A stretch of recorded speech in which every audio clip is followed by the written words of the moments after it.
Hey, honey. What's for breakfast this morning? Nigga, please. Hey, can't you just tell me what's for breakfast? Nigga, please. Introducing the tasty new breakfast cereal that's so nutty and crunchy, you'll say, Nigga, please. Hey, Joey, this is some good cereal. What is it? Nigga, please. Yes, sir. Just the sound of its voice is a hit. Y'all niggas got me really confused out there. Make Big happen to give it to me, one of those. Fresh out YouTube jail. The greatest writer of the 21st century. I make some thought-provoking shit. Y'all question what we falling down. on. It's a real nigga birthday weekend. What up? Follow. When them tops come down, chicks' tops come down. Like when them shots come out, make cops come around. When them blocks come out, I can wake up a small town. Finish off the block, then I make my more rounds. We get the fuck up in there. Then the fifth come out. The tough guy disappeared and the bitch come out. That's him. I'm usually what they whisper about. Either with Chick or Chip him out. Cause I've been doing this since Chips was out. Watching Eric Estrada bagging up at the Ramada. Table full of powder. AC bro, about to take another shower on my 25th hour. Spike leads everywhere. Just always remember, I'ma always come back to this motherfucker. I'ma always keep coming back. It don't matter how we do it. Twitch, Rumble, don't fucking matter. Take off the same night. I'm so bossy, bitch, get off me. Trick, get off me, you can't get shit off me. I'm so flossy, no sixes on screen. King Osmo, what it do, nigga? Don't even talk to me. This is the ignorant shit you like. Nigga, fuck shit, ass bitch, trick, precise. Come on, I got the ignorant shit you love. Nigga, fuck shit, money, gon' food and drugs. Come on, I got the ignorant shit you need. Nigga, fuck shit, ass bitch, trick, plus weed. Come on, I'm only trying to give you what you want. Nigga, fuck shit, ass bitch, like don't front. They're all actors, looking at themselves in the mirror backwards. Can't even face themselves, don't fear no rappers. What it is you really do.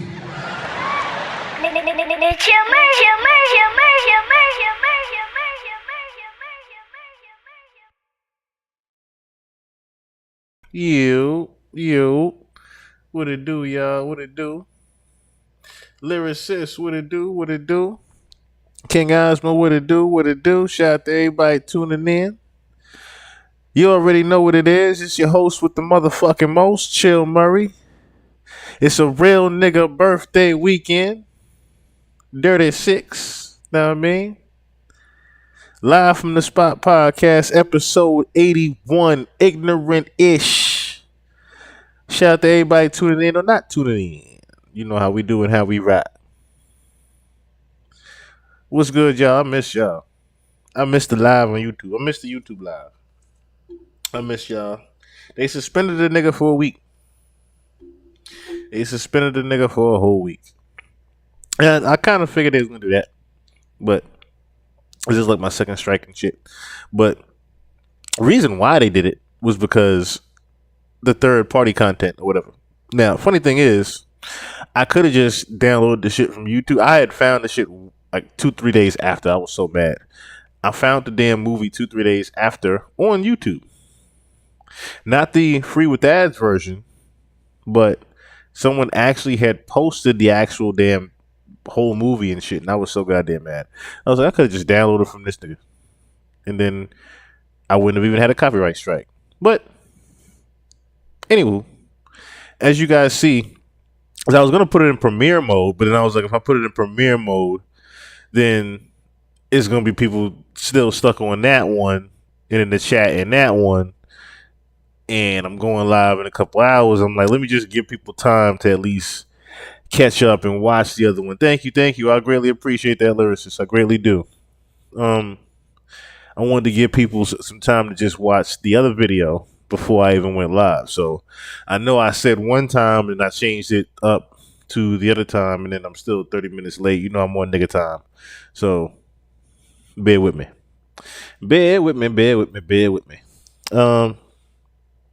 I hope everybody did enjoy episode 80. Even though it took, like I said, a nigga getting suspended and going to YouTube jail and all that shit to get it up. I hope everybody did enjoy episode 80 because that one was a heavy one. Episode 80, we had a real life Area 51 alien interview. On top of, we had the Iron Sky coming race movie about the reptilians and the moon base. A pretty damn fun episode. So if you want, like I said, it is now on YouTube. If you guys would like to check it out, thank you, Mr. Risa. I greatly appreciate that as well.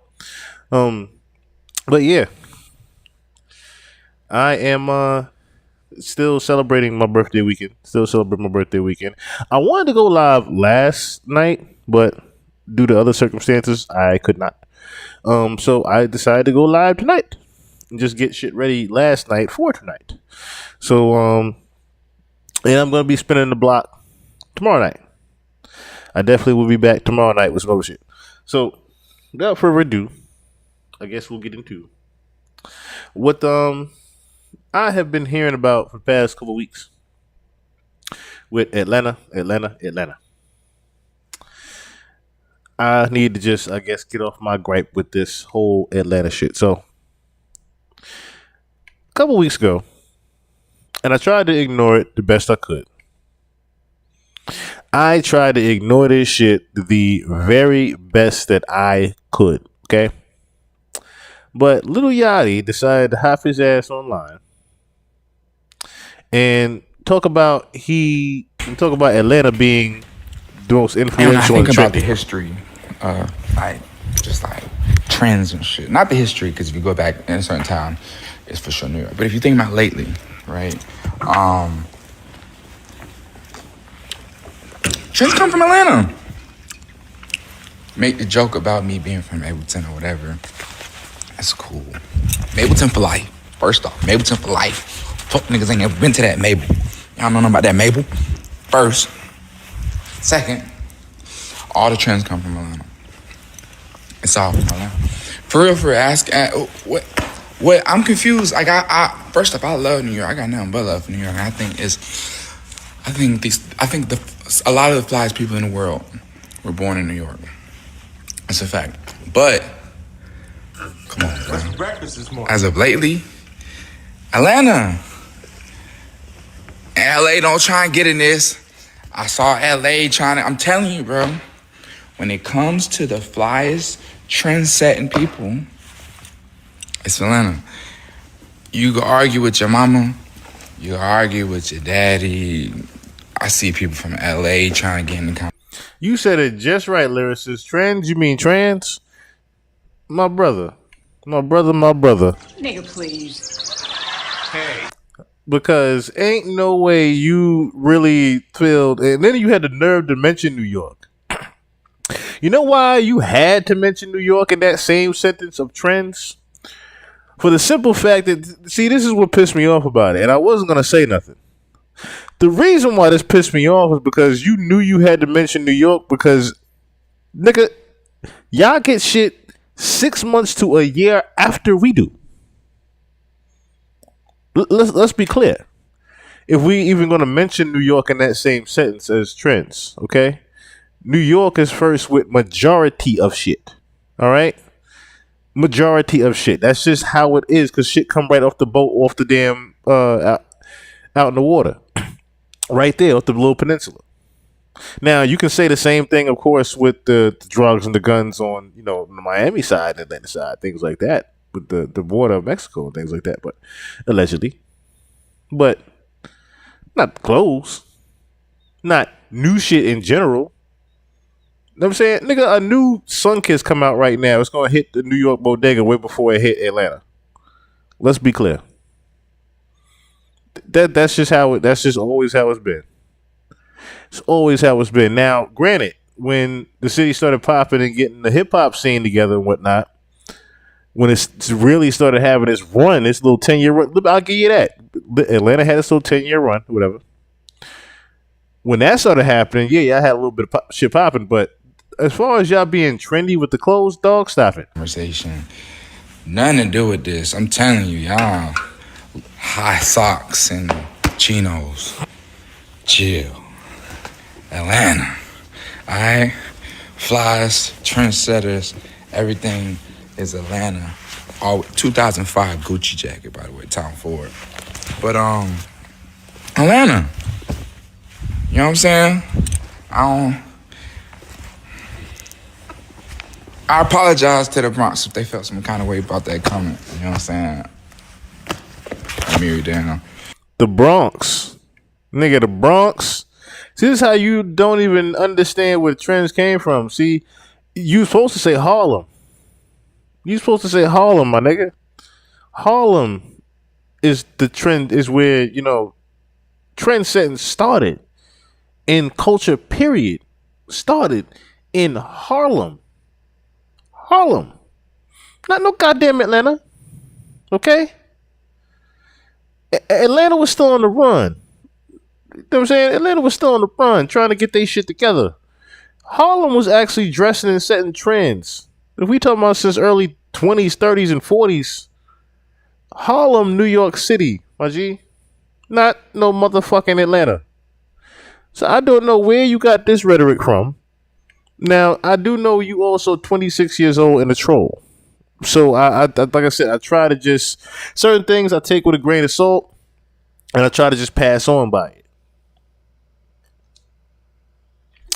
But when you couldn't up here saying this bullshit on this live, like I said, certain things just start to bother me. But then he had someone come to his defense. Have you been following, you know, the whole thing with Little Yachty saying that New York does not have style, and that we get it from ATL, and then, you know, Jewel's chimed in, Fabio chimed in, they're like, what are you talking about? So what's your, you know, take on that, you know? Well, I think that Atlanta's a southern state. I think that New York is probably never going to give Thank you, Atlanta Icon. credit for I being appreciate that. Influencer to anything they've done. I was born in New York, so I know New Yorkers. We ain't gonna give nobody credit for nothing that they've done. So Atlanta has to say what Atlanta is famous for saying. Atlanta influences everything. So black people influence all trends, cool trends. See, you're nodding your head behind the camera. She like, yeah. Don't do that to me. Hear me out. And Atlanta is the epicenter of black people being free. Okay. So that's how we see it. If Nigga, please. Hey. The epicenter of black people being free. You hear that? Now, see, I didn't want to go there. I didn't want to go there. What he's trying to get at is where the slaves got free. I ain't want to even talk about the slavery shit. I was going to leave that alone. But he went there. He went there. But like I said, my whole thing is, yeah, I get it. I get it. Yeah. We don't necessarily give y'all the credit where credit is due with some things. But let's also understand and acknowledge the fact that y'all have been trying to get y'all motherfucking credit as loud and obnoxious as y'all can possibly get it. Like this. Shit like this. Y'all want y'all damn credit so badly. So goddamn badly. Make sure my damn mic. Y'all hear me? Make sure I'm looking at my levels and shit. Y'all want y'all damn credit so damn badly that y'all are willing to troll and say outlandish shit like this. And notice how, like I said before, you always have to keep mentioning New York in that sentence because you know better. You mentioning New York in that same breath of trends because you know better. You fucking know better. Freedom of the Pride Alphabet Crew. It's here. That's the thing. Yeah, Atlanta. If you really want to talk about trends, that's a trend. That's definitely a trend that y'all started. Y'all definitely started the trendy trend. Right now, y'all city is for my fans that are. You know what I'm saying? If you would like to go there, it is definitely the land of the rainbow. Okay, you are very much welcome there if you are of the rainbow. All right. To each his own, of course. I love everybody. So to each his own. And if we're talking about, like I said, trends, though, you look no further than New York as far as who is always the trendiest. That just goes without saying. And that's why you always have to keep mentioning New York City when you even talk about this shit, Ray. Black people influence everything, creative, then Atlanta is the epicenter of where black people are free, then Atlanta influences everything. It's just the way we see things. So you're saying? See, he tried to just bring his point around, like, yeah. I know New York is the mecca of being fresh and the trendiest, but Atlanta was the mecca of being free. So if we started being free, Plymouth Rock landed on us. You know what I mean? Plymouth Rock landed on us. We ain't landing on Plymouth Rock. That's what I hear when I hear that shit, brother. Yes, you're absolutely right. Okay. You're absolutely right as far as Atlanta being where culture goes, Atlanta goes, right? But that is not to say that Atlanta is the most culturally influential, okay? That is bullshit. That part is bullshit.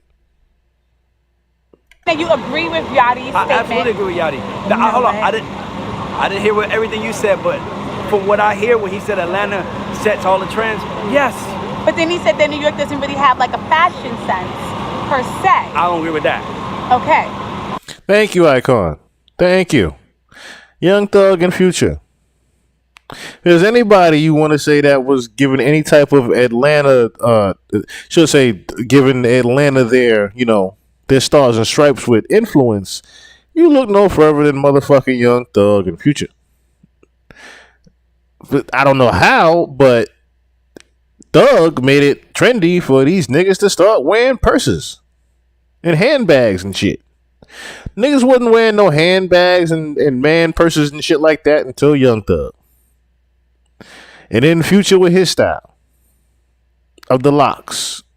It wasn't too many fresh niggas with dreadlocks until Future. Let's be honest. There wasn't too many niggas that follow, but till Future with his locks. Let's call a spade on that one.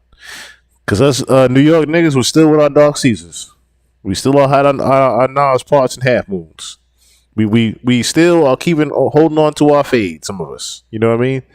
There's some people that dread this shit out, got locks.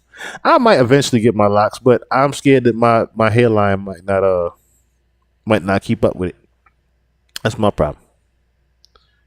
But yeah, man, this whole thing was just outlandish to me. Absolutely outlandish to me. To pull up. What was it? Oh yeah, because it was something I had for later.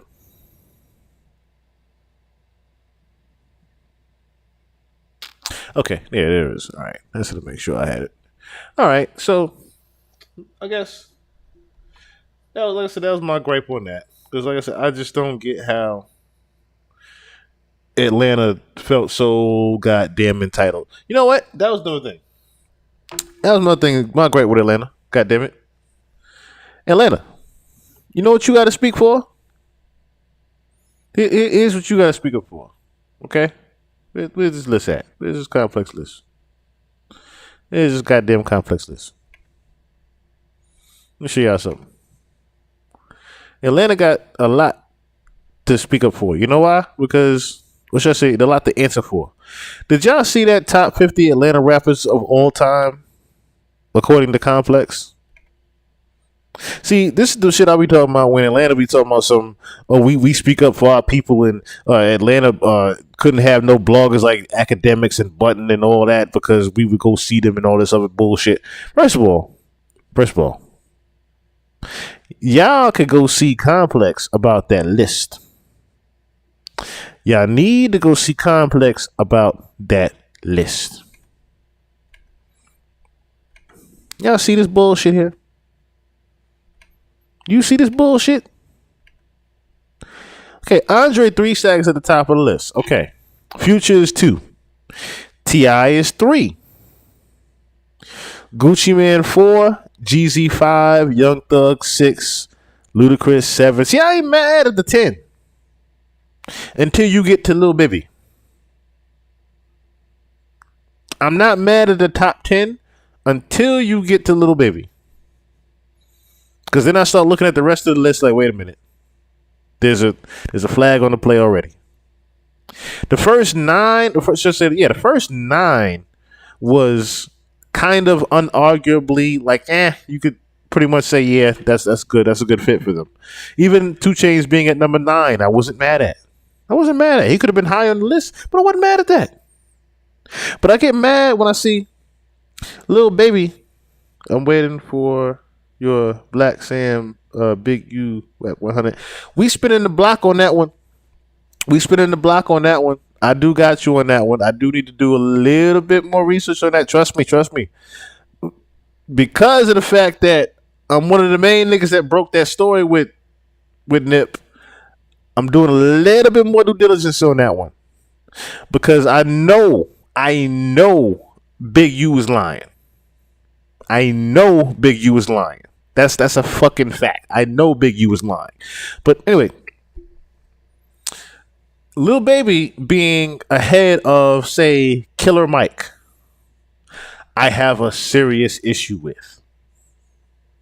I have an issue with Lil Baby being ahead of CeeLo Green. I have an issue with him being ahead of even a goddamn Gunna. Hell, I got a problem with him being in front of Young Dro. Like some of these things I could not understand why they was even. Some of the people I couldn't understand why they was on the list. But then I really get upset when I look at the rest of the list and I see B.O.B. is all the way at 43.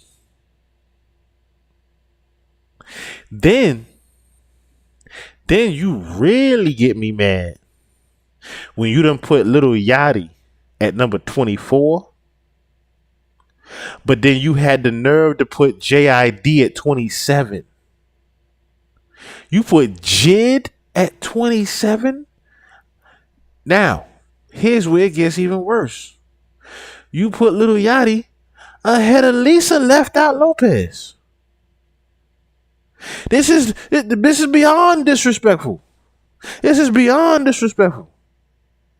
And we go further down this list.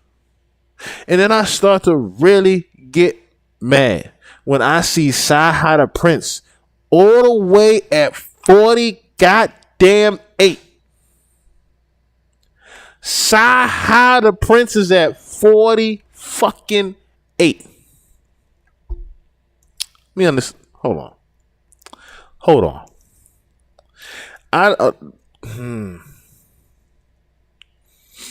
Because y'all don't understand where I am appalled when it comes to Sci-Hi the Prince being number 48 on this list. The biggest reason I am appalled is because of the record called So Appalled, in which Jay-Z and Kanye were on, and Sci-Hi the Prince ripped both of these niggas a new one. Who remembers the record So Appalled with Sci-Hi the Prince, Jay-Z, and Kanye? One hand. I'm just going to play Sci-Hi's verse. I just want to play his verse real quick. This is what you Jack, I just pulled it. Ridiculous. One hand in the air. If you don't ride on my sleeve, man, ridiculous. Dog. Life can be sometimes ridiculous. I am so outrageous. I wear my pride on my sleeve like a bracelet. If God had an iPod, I'd be on this playlist. My phrase is amazing, the faces and places, the favorite. My cup overrunneth with hundreds. Dummy, damn, it's hard not for me to waste it. The new commandment, thou should not hate, kid. My movement is like the civil rights. I'm Ralph David. Abernathy, so call my lady Rosa Parks. I am nothing like the niggas, baby, those are marks. I met this girl on Valentine's Day, fucked her in May. She found out about April, so she chose the March. Damn, another broken heart. I keep bitches by the twos, nigga, Noah's Ark. I got a 7 on me, I call my drone Lamar. Plus a Trojan in my pocket, Matt Liner. GAT in the Pathfinder. Cause you hate haters got PhDs. Y'all just some major haters and some math minors. Tiger Woods don't make me grab iron. Dog. That's who y'all got listed at 48. I just wanted to let people understand. That's who you got at number 48. No, he's not on that list. This is the list for Atlanta. So if they did New Orleans, you better put Jay Electronica on that list if you're doing New Orleans. Yes, best verse on the goddamn song. The best verse on the fucking song. Like, bruh, that's who y'all got at 48 on this motherfucking list. That shit had me mad. Just seeing Sci-Hi way the fuck down here with PB Longway and Little Nas X. That shit just is so. That was beyond disrespectful. That's just beyond disrespectful right there. Yes, they pushed the trash over the real rap. This is like, bruh, even K Camp, Rich the Kid, and Trouble was ahead of goddamn Sci-Hi. You had Diamond. You have Nuck if you buck Nuck. You have goddamn Diamond. Goddamn Diamond over Sci-Hi the Prince. How dare y'all? How dare y'all? Now, quick question. Where is Starlito from?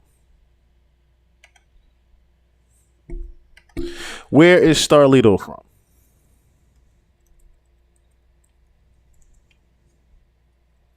Oh, he's from Nashville, Tennessee. Okay, so he's not even from Atlanta.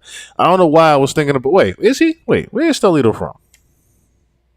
The rapper Starlito. Anybody know rapper Starlito? Where he from? I could have sworn it was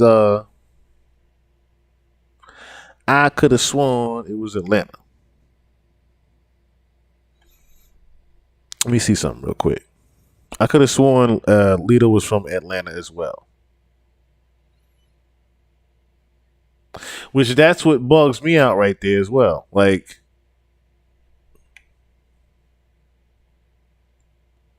it's like how y'all missed a lot of rappers on there too. Like, there's a lot of rappers that were missed on this list. And of course, they might be underground or no names to some people, but there were a lot of good rappers that were left off of this list. Now, here's a funny one. Why is Sean Paul on there? Why is Sean Paul on there? Just give me the light. Yeah. Why is Sean Paul on the top 50 Atlanta rappers of all time? Someone please explain to me why Sean Paul. Yeah. Is at number 40 on here.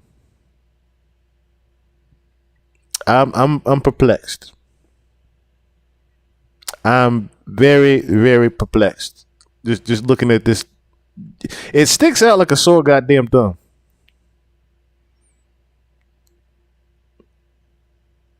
Oh, Sean Paul from the Youngbloods. Okay, I was gonna say, what it do, Simba? What it do, my brother? I was gonna say, I was hoping it wasn't Sean Paul. I was hoping it wasn't him. But wait a minute, there's other rappers that's on there too.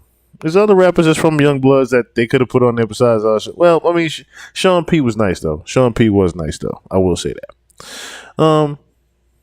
But yeah, it was some Atlanta rappers. Matter of fact, let me do my due diligences real quick because it was some people that I have on the tip of my tongue that I can't think of.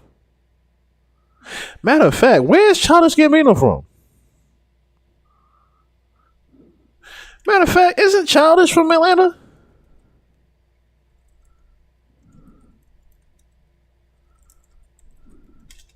Correct me if I'm wrong. Doesn't he claim Atlanta? He has a show called Atlanta, I know that, but Okay, so he's actually born from Cali. Okay. He's from Cali. So he doesn't count. He does not count. He does not count. Let me see something real quick, though. Atlanta rappers.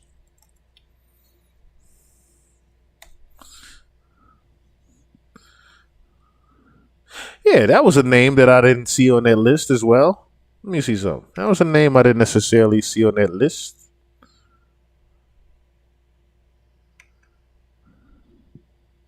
Okay, Lotto's up there. Lotto's up there. I wonder if they just organized it from what they was able to Google as well. Was Black on the list? I mean, you can't put it like this. If you're gonna put they're gonna put B.O.B. up on there, you can put Black on there. You can definitely put with the number 6 in his name. You can definitely put him on there. I think that they actually just Googled all the names and just, deciphered from there. Because I'm seeing a lot of the names that were Googled pretty much on there. But like I said, there's some underground rappers that I wish that they would have acknowledged on here as well. Yes, see, I knew it. I'm like, hold on. Correct me if I'm wrong, but I could have sworn Childish was from goddamn Atlanta. I could have sworn that. So that's what bugged me out when I didn't see his name on here. And I said, I know it's a couple people I just can't name at the top of my head right now. I know it's a couple more people in Atlanta that's supposed to be on this list. And like I said, this list is bullshit. But Atlanta, if you're going to answer to anything, like fuck being trendy and all that. Fuck y'all started the trends and, you know what I'm saying, y'all want y'all respect and y'all just dudes and all that. Y'all need to answer to this goddamn list. That's what y'all need to answer to. Y'all need to put some respect on some of the rappers that y'all fucking disrespected on this list here. That's just my hops. That's just my hops. All right, so let's get into this Michael Rubin shit. Actually, no. Before we get into the Michael Rubin shit. Did anybody see? Oops, shit! I didn't mean to bring that up. Did anybody see Nick Cannon and August Alsina earlier? This just came across my shit earlier, and you talked about your love for another man. Wait, that shit is loud as hell. What is opening? Hold on, I got y'all. This shit was crazy. Your heart done for you. To be honest with you, bro, it's not even me that's opening my heart. It's that power that's higher than myself. I'm gonna run it back real quick so you got. Yeah. And you talked about your love for another man. Mm-hmm. And I know that when we talk about this, we help others. What is opening your heart done for you? To be honest with you, bro, it's not even me that's opening my heart. It's that power that's higher than myself. I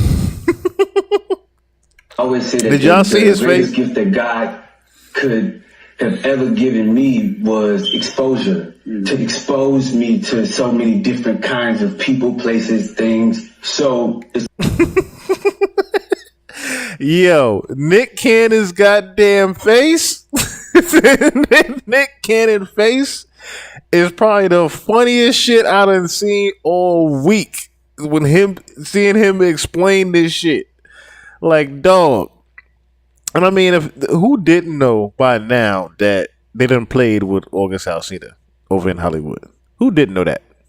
Hell, by now I already am confirmed. You see my comment? I am confirmed that I don't think it was just Jada. I don't think it was just Jada that had an entanglement with Mr. August Alsina in that household.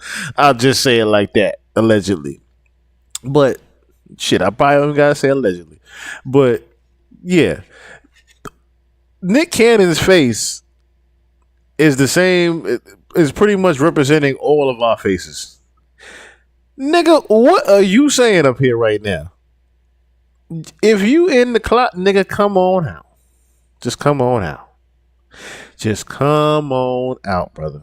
Just come on out the closet. There's no sense in you keeping on with these shenanigans. Nick Cannon is just confused as all hell right now. Just confused as all. What would come and say? Oh, so you doing the bending? Oh, so you doing the bending? Nick Cannon face is every man's reaction. Bruh. And he had the nerve to say, "What y'all think about watching this clip? Let's talk." It's like when people want you to define yourself as whether you're gay, straight, bisexual, or whatever, as you were just talking about, love is like much more complex than that and has much more depth. So for me, I'm just the kind of person that's like, because love is a language, I'm fluent in love when it speaks to me. Why do us as humans have to have such direct answers or definitions of like, are you straight? Are you like, why? Or do you love her? Why do you got so many baby mamas? Like, no, but I mean, like, had to work that part. Yeah, but I'm just saying, like, because everybody says, oh, you can't love that woman if you are not in a traditional one-on-one relationship with her, and therefore now I don't love the mothers of my children because I don't define it the way that you define it. You can't take it personal because we haven't all been exposed to the same thing. People have a very monolithic way of viewing things. And so pretty much that clip went out earlier and people had their own little mixed reactions while he dressed like a little boy. Well, that's August Alsina. That is August Alsina. But they pushing that agenda, using God to justify that stuff. Wow. Yeah, pretty much. And that's the real conversation that, of course, needs to be had here. Is the fact that they are now using religion to make gay okay. And they are further pushing that agenda in schools now, if y'all haven't noticed. They are pushing they are actually encouraging kids to, ask themselves or question themselves on what their sexual preferences are. Kids, them under 10 years old. They are asking these children in school nowadays what their sexual preferences are and what do they think. These are kids. They ain't supposed to be thinking about that shit right now. That shouldn't be part of the curriculum. Should never be part of the curriculum.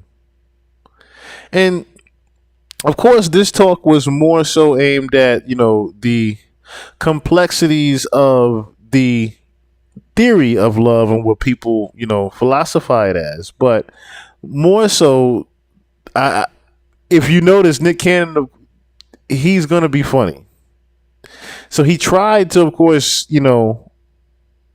play devil's advocate. Well, not even play devil's advocate, but he tried to, help August Alsina out a little bit with the little joke ha after what he had said, because he knew August pretty much hung himself with a fucking rope there. Like, nigga, what is you talking about? You talked about loving a man, but then you didn't want to necessarily just come out and say what the fuck you needed to say right then and there. You pretty much just went around what the guy was asking you. He pretty much went around that whole loving a man thing and said, well, we just going to dodge all that. But at this point, August Alsina, we know the truth about you already, my brother.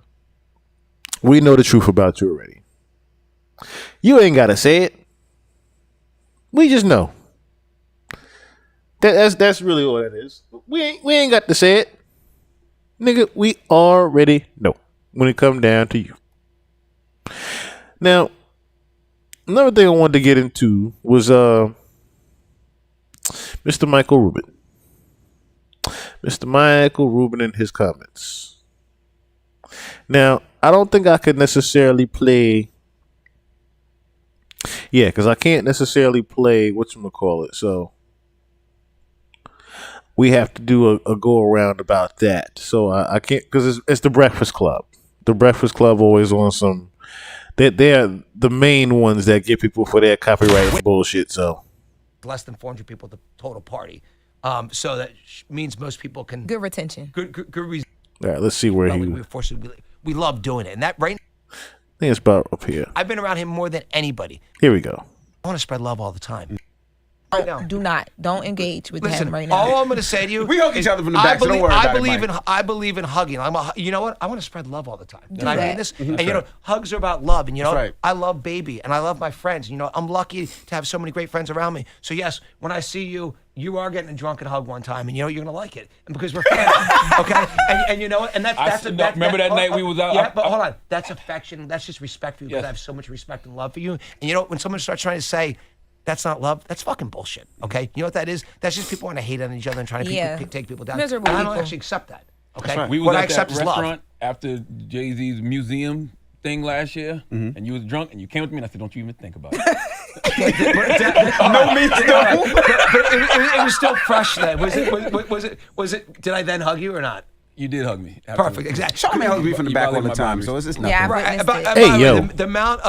the amount of incredible, iconic athletes that have jumped on my back and given me hugs in moments. I mean, that was like someone just caught a picture. And by the way, I told Kuz, I was with Kuz a couple nights ago. It was his blue hair. That was the thing that really squared. It was, you know, if you didn't have that blue hair, that was what killed the whole thing. It was the picture. It was me, baby, and Kuz, and like it was probably like 1/10 of 1 second that someone caught the picture, and then it got out there, and you know. But anyway, look, to me, We just joke. You hug whoever you want to no, hug from the but back. all kidding aside, I want to spread love all the time. And people should hug each other all the time. And people shouldn't say, oh, it's not cool if someone gave someone a drunken hug. And what sucks is that it actually did hurt baby for a period of time. And that's the fucked up thing. And that's the thing that I don't like. What do you mean by hurting? Like, like he was upset about it, was a or like? meme. I mean, the meme. Baby used to that. He go Baby viral all wasn't the one time. bit upset about it because he's tough and he's built Yeah, for he it. go viral all the time. Yeah, but it's just like people took it was just a way of like saying, oh, baby ain't right, or he's this, or he's this. It's all bullshit. It's just people that want to hate with success. And to me, I want everyone around me to do great.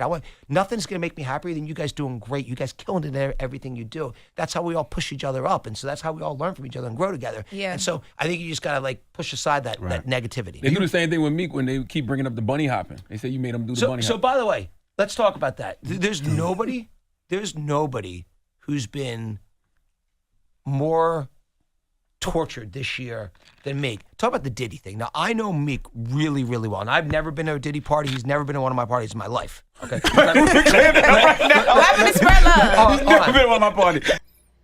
Never been to one of your parties? And you never been to none of his parties, and he never been to none of yours. So Michael Rubin saying that Diddy and him never hung out. He never seen nothing with Diddy and Meek Mill. He don't know what he talking about. He don't know what any of that shit is. Diddy's never been to any of his parties. That's the one that stuck out to me. Diddy never been to any of his parties. A bullshit. A bullshit. A bullshit. Because ain't no goddamn way you took the whole all-white party theme that he was doing and ran with it. You took the torch and ran with it, brother. So ain't no way nothing coincides with what y'all doing in the business. Not a Super Bowl, not all star, not all white. So funny. You say that up immediately. But I want to get this out there, okay? Meek, I know that guy really, really well, okay? Everyone going around trying to say, and by the way, if he was gay, who cares? There's not a gay bone in his body. You guys know him. Like, I know him. I've been around him more than anybody, okay? For people to just, like, the internet, like one of my best friends said to me, I think Meek's gay now. I'm like, why? You know what I say? Because I've read it 10,000 times. There's not a gay bone in that guy's body. So it's like, why do people want to bring somebody down? Why do people want to hate on somebody? Why does someone go lie on somebody? And by the way, talk about the bunny hops, okay? Now, you're talking about the most unathletic person in planet Earth is Michael Rubin. I pride myself on that. And by the way, why do I put the funny videos out making fun of myself? Because I want people to know, you know what? You could suck at sports and be the person who's picked last all the time. You can be the person that was terrible in school. Remember, I barely graduated high school, okay? And then you can work your ass off and be great in business. So I'm trying to show people, do what you're great at and excel in that, right? Okay? But so now Meek says to me, we're in the Bahamas.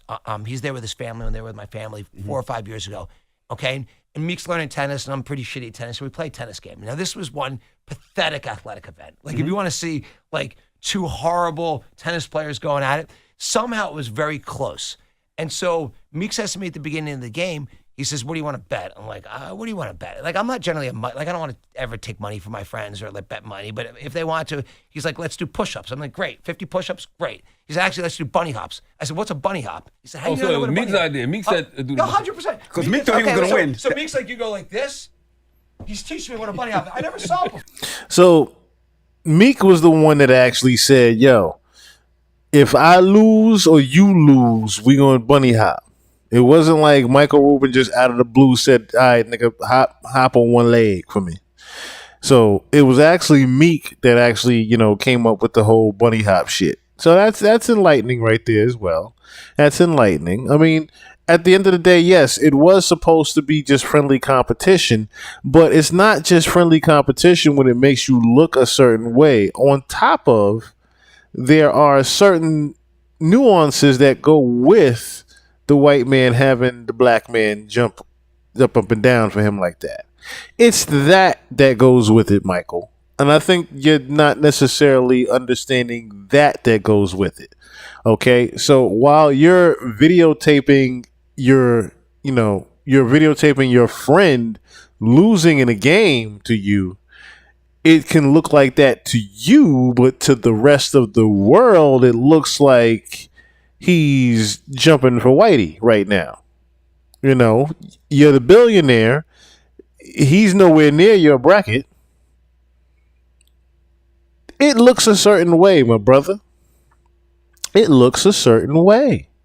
And it's crazy how he's just oblivious to how that looks. I don't know. I'm going like this. That's one of those things you learned in person. He's going yep. no, it's like this. Right. Like this. He said we do him in jail all the time. Stop. We do him in jail all the time. Right. So I didn't even know. I'd never heard of a bunny hop before. Okay. Man. So now. And I wish he would have left that part out of it. That we do it in jail all the time. I wish he left that part alone. Because I didn't know that. I wish I didn't know that. I wish he never said it. Now we do it then. When I put it out, of course, because I was making fun of him because I had no idea what people would turn this into. Mm-hmm. I put it on my story, just making fun of him. Like, yeah, I kicked your ass in tennis. Like, it's fun. I actually won something in sports, almost a miracle. I should have had a celebration. Okay. No one says a thing then. 5 years later, people want to, now it's the turn, who are we going to hate on this much? So let's hate on Meek. Oh, Meek's gay because some guy made up a lie. Okay. So let's hate on him for that and just try to change the narrative. And, white billionaire telling, black men to do bunny hops. Actually, he told me to do bunny hops. It was his bet. And I'm sorry that he sucked in tennis that day. Okay. Let's keep it real. So that stuff. You should have played a black sport. He'd have beat you. In everyone, by the way. Yes. But probably any sport other than skiing, which is obviously a white sport. That's the only sport I could probably get him in. But, the thing I don't like about that is it doesn't bother me for me. It bothers me that it actually, when I see the narrative of a really good friend of mine like Meek, and people trying to, again, if he was gay, which there's not one gay bone in his body, who cares? Number one, let's say if people want to be gay, it is 2024. Who the fuck cares? Okay. Number two, there's not a gay bone in his body. So why do people want to lie about that? Why do people want to change a narrative, a bet he made with me to try to hurt him? That is the one thing I've learned about, and look, I'm just being blunt because it's me. It's the one thing I've learned about black culture that I don't like is that black hate on hate. Speak on that more. I heard you say that earlier, and I wanted you to expound on that. You said you don't like to see black people tearing down other black people. Yeah, it's horrible. Okay. It's horrible. I want to support look, you guys know me pretty well. Anything I can ever help with, I'm always there. I always want to be helpful. I feel lucky and fortunate to do what I do every day. To be as, whatever success I've had, I feel blessed to do that. And I want to give back in every way I can. In business and in charitable things, I'm always trying to be helpful. Why does someone want to bring somebody else down? Let's try to build everybody up. I'd be more excited if I'd be more excited to see one of my friends do something that's 99% less meaningful to me, but it would be really meaningful to them because I want them to do great. I want everyone around me to do great. I don't like watching, there's a little bit, and you tell me, you guys correct me if you think I'm wrong. I think there's a little bit of a black culture of it's black hate on hate. It's like that black judge that Meek had that hated on him and wanted to go extra hard on him. Okay, it's it's what people always say. See, here's the thing, though, Mike, and you got to understand this too. While I'm rolling up, you got to understand the fact that it's not your place to speak on that. yes, I get where you're coming from, and you're not saying nothing necessarily wrong. However, it isn't necessarily your place to speak on that particular issue we have. That's our mirror we still have yet to look into. And Diddy might have made Meek do the bunny hop, so Meek figured he got to do the bunny hop for him too. Hey, maybe that's where he really got it from. Talking about we do it in jail all the time. Maybe that's really where he got it from. Maybe it came from Diddy house. I'm pretty sure there's some drunk Diddy games that he remembers that he could teach the billionaires as well. But no, it's the fact that Michael Rubin is a little bit more out of touch than I thought, making a comment like that, I don't like to see black hate on hate. Now, I don't either completely agree with you on that. However, what are you necessarily doing about that? That is the real question, Mike. What are you necessarily doing about black hating on black? Because at the end of the day, if we really want to, be honest about it, a lot of your friends, Mike, invest in blacks hating on other blacks. A lot of your rich billionaire friends have heavy investments in social media that influences blacks to hate on blacks. Your whole fanatic thing, okay? If we're going to be honest with ourselves here, right? How much of fanatic is shared with Meek? While you're on the topic of you hate seeing black people hate on other black people, see what happens if you were to announce that Meek Mill had shares in Fanatic with you. See how much hate comes from that. Furthermore, why do you feel the need to speak on black issues now? I notice how rich white billionaires feel the need to poke their nose in the black community whenever election time comes around. I always find it very ironic that all y'all want to poke your nose around at the barbecue at the same goddamn time. All of y'all do it the same damn time every year at the election time, don't y'all? And this is more so you trying to push, of course, you're on the Breakfast Club necessarily to push your charity or new business venture that you have going, as well as spread awareness and answer some questions, right? That should have been one that you left alone as far as the black community hating on other blacks. Because there are plenty cases of blacks supporting other blacks. Now, I'll give credit where credit is due with Atlanta. They have a black mayor. That's a start. It's a huge start of support. There are plenty cases in which the black community shows support for other blacks. Hell, we supposedly got one president. Allegedly. Even though our votes don't necessarily, quote unquote, count, allegedly. We still jumped our asses up and said, my president is black. Obama got plenty black supporters. Okay? I have a cold, so pardon me for sniffing. AC kills me sometimes. But a nigga gotta keep cool. There are plenty of cases of the black community showing support for one another, Michael Rubin. I am so sorry that you have not seen much of that and you are programmed to not see that. as well as some of your friends have invested in not seeing that. But my kind sir, don't talk on the black community that way. To me, it's like black hate on hate. So I think it's terrible. I think it's something that I think it's culturally wrong. And I'll probably get killed for saying this because, here, I'm glad you're saying it openly. If this is the conversations that are being I had. have it all the time. I want to hear this. Yeah, so I think it's wrong. I think, why do you not want to build everyone up around you? Why do you not want everyone around you to do great? The best way for everyone to do great is to push each other up, okay? I'm always pushing everyone around me. It's why I spend, a quarter of my days helping other people because I want them to do great. And by the way, it's why people always, if you think about this, no one ever came at me before last year.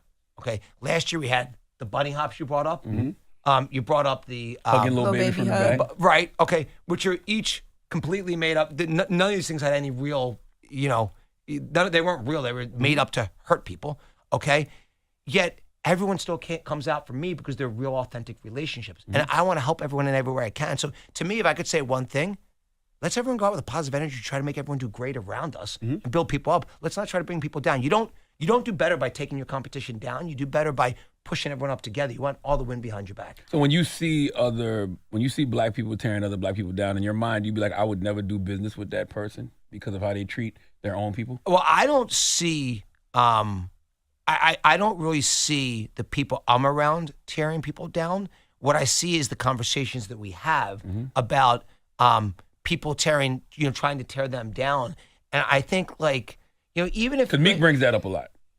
Meek doesn't bring it up a lot, but I'll bring it up to Meek and be like, look, when you grow up the way Meek did, you grow up the way Baby did, these guys are tough, okay? You grow up, you didn't even think you were going to make it to the age you are today. You're coming out of a pretty violent background. I think you feel fortunate, but I think the reality is they're aware that there's a lot of hate that comes with their success. Even if someone's trying to get out of, I grew up in a ruthless environment and, I'm trying to improve the people that are around me. It's then the people that, you grew up with, they're mad. They want to take you down because you don't have the same people around you. How about you want to grow and you expand? And it doesn't mean you don't want to help. Only one Zane. What it do? What it do? Community, a completely different situation, but Baby does so much for his community. So that whole thing really does bother me. Because I think it's wrong and I think it's culturally hurting the outcome of the black community. I think it would be much better if everyone tried to push each other up. Are there examples of that in the white community? Let's keep it. Look, good one, Charlamagne. I'm Jewish. I'm not remotely religious. Oh, okay, in the Jewish community, are there examples of that? I'm not remotely religious. Okay, it's just who I am. Never have been. Okay, but the hate toward Jewish people now, it's horrible, and it does not affecting. I feel more bad for my daughter. You see, she's going to USC next year. And you have, you have situations where people can't even get into their college because they're, Cornell in New York, not in New York City, Columbia in New York City, literally couldn't even control and make it safe for Jewish students to be there. Why is this good? This is horrible. We all want to bring people together. By the way, why do I want to do Fanatics Fest? Because I want to bring tens of thousands of sports fans together. Why is sports great? Because it brings community together. Hate is bad. Any type of hate sucks. It's why my dear friend Robert Kraft started the Blue Square to eliminate hate. If you'd say in life, if we could just get people to always support each other, get rid of hate, that's, why is all this killing all the time? It's from hate. And so, I have a lot of conversations about it. In the Jewish community, do you guys support each other more? Do you see more support? I think in most communities, other than, I think in most communities, people are pretty just support, and that was why I wanted to keep that part going, because notice how Charlamagne asked him, and then notice how Envy asked him that same question about the Jewish community, and he just kept going around it. Specifically, he's trying to ask him, do the Jewish community help each other? Why are you trying to go around that whole thing? We all know that the Jewish community helps each other. We all know that the Jewish community pretty much runs a lot of media, runs a lot of the world. That's just a fact. And it's kind of crazy how, and he said it himself, he's Jewish, he's part Jewish, right? But it's kind of crazy how anytime you mention something like that, you get the whole anti-Semitic bullshit. you get the whole you're racist or you're prejudiced bullshit. I'm not being prejudiced for saying something that's actual fact that you can actually prove that Jews run majority of media in the world. I'm not being anti-Semitic when I say that because you can actually look it up and see it's fucking fact.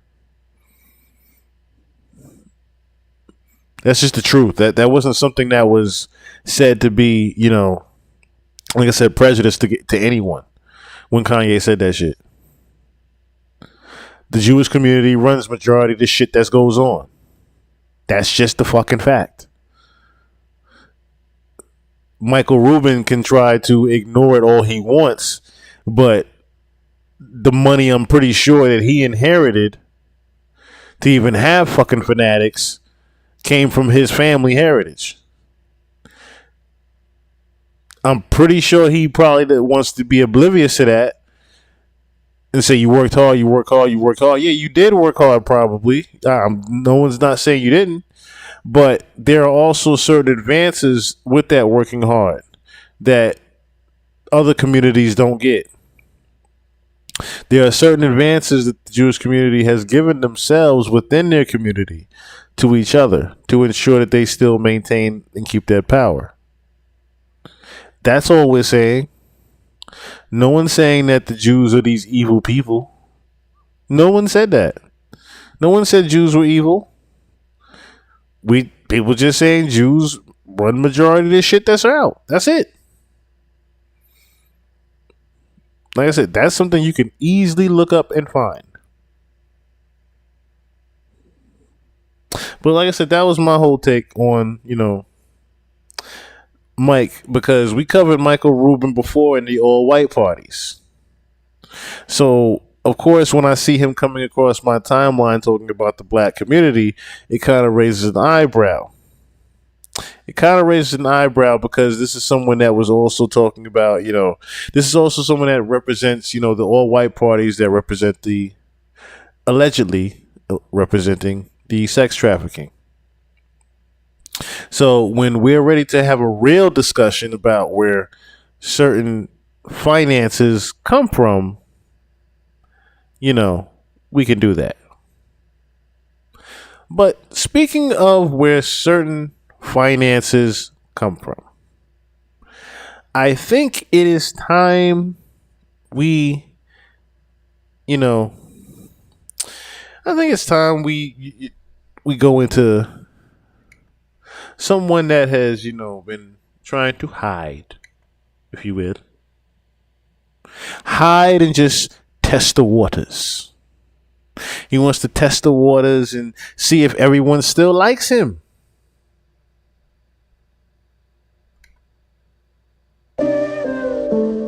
I love all my friends. Now, see, once I hear that off the rip, I say, Drake got one. Remember when we used to hear that in the very beginning, the first 2-3 seconds of Drake doing that, and we say, "Yo, that's that. You heard that new Drake? Yo, that shit about to be. Oh, this is a pop right here." Remember when we used to do that? We don't necessarily even get that feeling no more again, do we? I love all my friends. Thinking about this life I provide for them. This world has some real things dividing them. My right hand, he's Muslim, I die for him. My road manager's drunk as hell at 5 p.m. I get knocked down, they help me rise again. Ref one, lead the game, I saying bye with him. Drake, turn this shit the fuck up. I don't care about my uncle, about my uncle, about my uncle, about my uncle, about my uncle. Yeah, take a peek, Richie Millie, no Southwest. Take a peek, put your lips, gobbling on my cup. Shit, don't care about no motherfucking watch. No, don't care about no high end, nah. Bitch, you just a high standard. Printy your pajama, Gucci bunda, daddy member. I just picked up something from Mercedes. It's a one-on-one. Black exterior, the one that I want. Red inside at the time of the month. Blood money, that's how I got this. Blood money, that's how I got this. We can vacation wherever we want, cause I don't care what none of my ops is. I told the promoter tonight, put me across from their section. We don't play patty cake, they just be letting us in, we don't do the inspection. I can't sleep at night with Thug at Cobb County Corrections. I think he did enough reflecting. I think my brother learned his lesson. Now, see, here's the thing. Before Kendrick did what he did and dropped Like That, I would be jumping up and down in my seat. But now I hear the lyrics and I start to ask myself, well, I wonder who wrote this. That is now the unfortunate feeling I get when I hear a Drake rap record. I say, who wrote this? Let me see if I can tell. It's almost like when I listen to a Rihanna song now. I start looking for John Bellion. I start looking for Party Next Door. I start looking for The Dream when I hear Beyonce. Hell, I look for, when Beyonce do her rap thing, I look for Jay-Z. Like, oh, that's J Penn right there. Now, this is the feeling I get when I hear Drake songs. It's cringing. It's cringing. It's all just a part of the game. We all gotta roll with protection. And just like the motherfucking judge, the hammers come out for objections. Nigga, what's up? 143 Rolexes in my collection. I put the horns on the front of the back, you know Drizzy gon' roll like a Texan. She textin', she love me, the Mexicans love me, I'm out here just making connections. And Junior Boy rolling like Cinco de Mayo, he made out of fifth in possession. The way that I'm used to playing the politics, swear I could win the election. You niggas is overprotected with hoes, I'm already over the next one. I'm at 48 with Ty and Avino, we drunk, it's not even a question. These niggas tryna send a message, well leave that shit down at reception, hey. And see, that's the thing. This record would have been a smash hit record. Yes, Kendrick removed the mask. The hypnosis is over. The hypnosis is over. Them superpowers getting bro, that's what I hear when I hear this record right now. Them superpowers getting weaker. I can only watch in silence. That's the feeling I get. Them superpowers getting weaker now, brother. Because it used to be a time where you would be hyped to even hear this nigga voice. That is the sad thing that I'm feeling right now when I hit the. And matter of fact, right?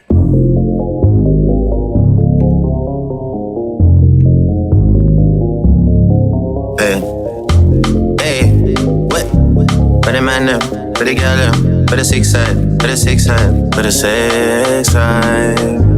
Hey, look. Please write my mother and tell her the shape that I'm in. 30 days I have been sober. Now I'm back drinking again. I got away from the city. I'm on the outskirts of town. Friends that I treated like family, they were just hanging around. Yeah, gotta lay down when you make bed. Gotta let some tears just shed. Since we blew up and got green. Now see, here's the thing. I agree with you, Maddie. I wholeheartedly agree with you, Maddie. There's some times where I catch myself singing these lyrics. I'm going to agree with you. This song slaps. But the problem is, it gives me the same feeling I get with the last one. Who wrote this for you? That becomes my problem when I hear a Drake record. On top of, this is great melody. This is amazingly great melody. This is what Drake does. If you don't like me over here, I'm going to go here. You don't like me here, I'm going to go there. The boy was able to go anywhere. He was a goddamn chameleon. But this chameleon is plastic. That's my issue. This goddamn chameleon is Plastic. 20. God knows how many were on this. And then my biggest, here's the biggest factor, right? That we have to think about as I play the last record here. The biggest factor we have to think about is that, and this is why I waited to do this, because if Kendrick had not done what he done, nigga, this would have been on the radio the day of. The day of him dropping this website. I would have been, it would have been fucking pandemonium. It's summertime. It is summer. It's the middle of the fucking summer. Kendrick literally put a fucking on everything Drake was doing for the summer. When I hear these records right here, he had a go plan. He had a full laid out plan to kill the summer this year. Drake was going to shut shit down had Kendrick not done what he done. But now that he has done that, the oomph just ain't there no more. It just ain't. It just ain't. Because we would have heard this everywhere. This particular record, on top of the it's up. I don't care about my ups. I don't care about my ups. I don't care about my ups. We would have heard that everywhere. But because of what happened. Who's that? Thank you so much, Georgette. Thank you so much.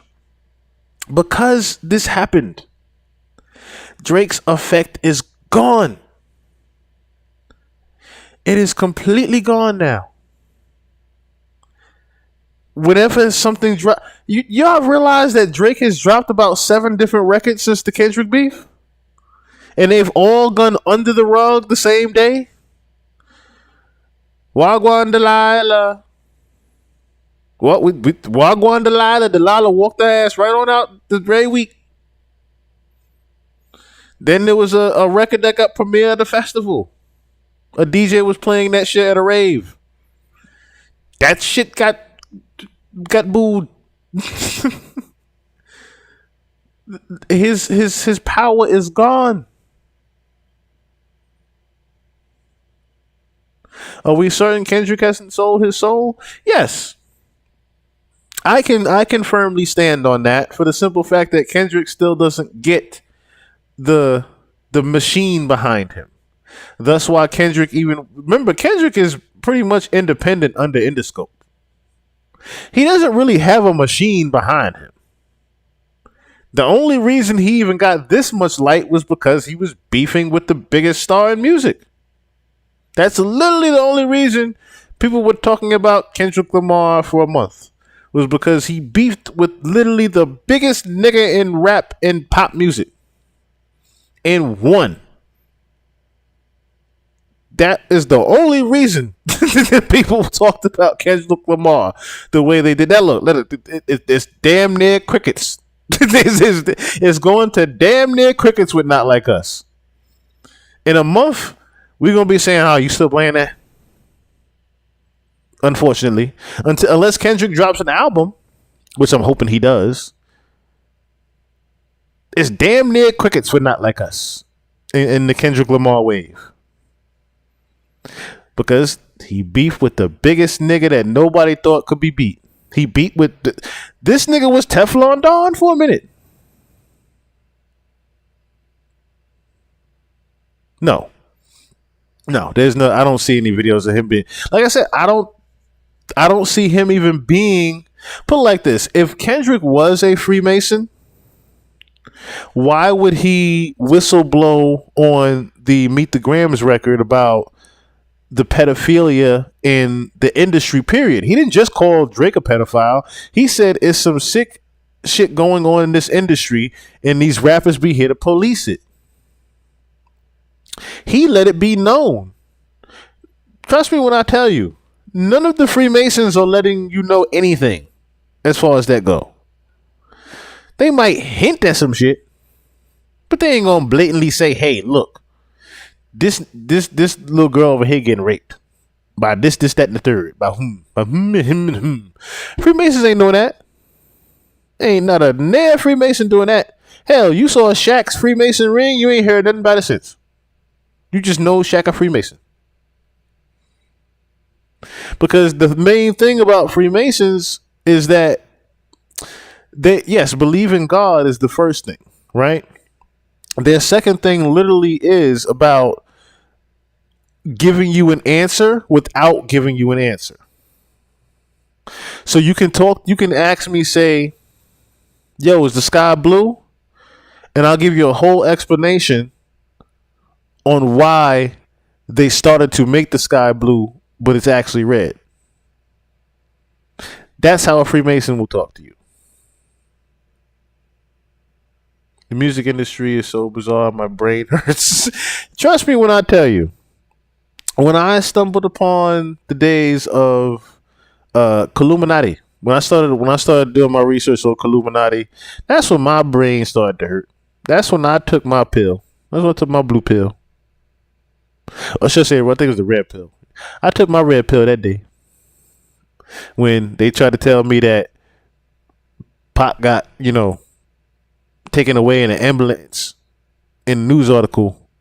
But then there's a news clip of a lady saying he was taken off in a helicopter. Excuse me? Which one was it? Did the nigga go in the ambulance or did he go in the helicopter? Which one was it? In my search down the rabbit hole, I dove right on in from there. I've been down here ever since. I've been down here ever since, man. I've been down here ever since. But yeah, Drake is pretty much no more. Drake, in a sense, is pretty much no more. Now, this record really pissed me off. Play something. What y'all want to hear? Something sweet. Something uplifting. Something sweet and uplifting, huh? Yeah. This record really pissed me off. Play something inspiring. No perm kid. Just for me. I ain't talking about you. Do it. Not yet. But hold on. We finna see if they gon' act like they ride on something. Bro, make your booty go. Act like you ride the stick. Act like you ride the stick. Act like you ride the stick. Act like you ride the stick. Sit on the stick while you ride on it. Sit on the stick while you ride on it. Sit on the stick while you ride on it. Come on. Act like you ride the stick. Ride.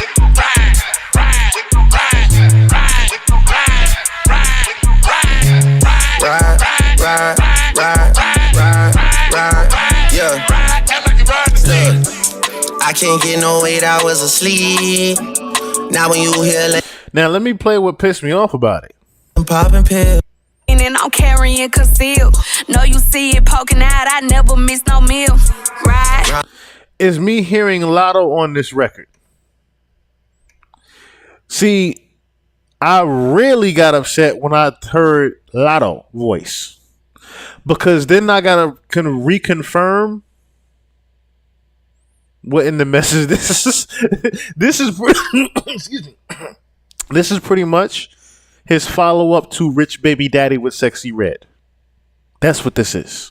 Okay, that's him saying, okay, they like that sound from me. Let me try to get one of the hottest new female rappers on a record with me, right? But see, here's the fucked up part that I got to think about. Is the blind item we read about you fucking her little sister. That's what I gotta think about when I hear Lotto rapping on a Drake record. Is that Drake is fucking Lotto's little sister, who's barely 18. That's the shit that pisses me off. When I hear Lotto verse and have to think about that. Because then I say, oh, it's true that you fucking Lotto's little sister. It's true that this record came from you fucking Lotto little sister. That is the part that I say, Drake, you are finished. You are finito. Done. Amen. It's over. It is over. See, then you got just the videos of him being in the studio or being at different studios and whatnot. Or 40 Shabib Noah, which I watched a lot of these. Just for nostalgia purposes and saying, oh, this is where such and such made this and such made that. But I had to come to grips with myself, y'all. I unfortunately had to come to grips with myself. I did not want to accept this day. I did not want to accept this day from Drake.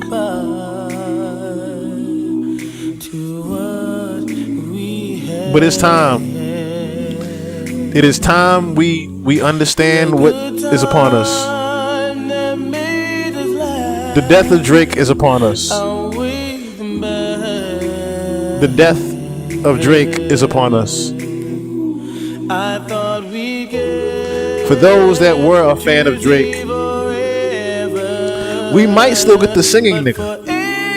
We might still get him. We might still get the R&B nigga once in a while. But as far as his rapping, as far as him trying to make a hit record out here right now, the bitches ain't fucking with you, Drake. The bitches ain't even fucking with you no more. That's the sadder part. Your key part of your brand, the key part of your brand were the women. The women. Once you have lost the women, you have lost Drake. That's it.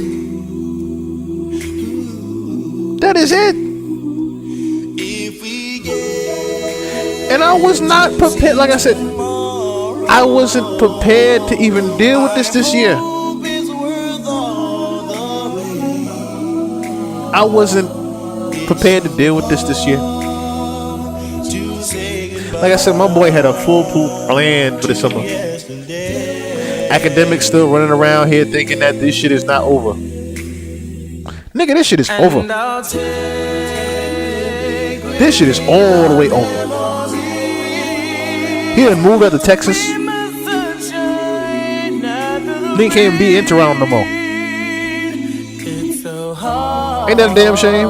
You can't be in your own home city. Nigga shooting at your house. You can't go outside no more. You can't go to concerts no more.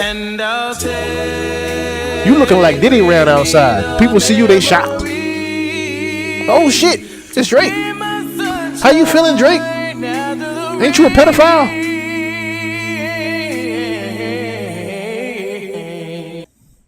That's the sadder part right there. They gotta ask the nigga, hey, ain't you a pedophile? We heard you a pedophile. Listen, you have little kids going A minor. You got little 6 and 7-year-olds going A minor.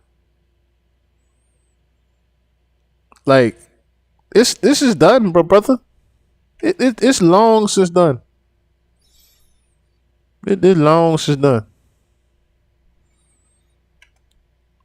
And this was another way that you can confirm it. When I saw this shit. You know Drake's here tonight?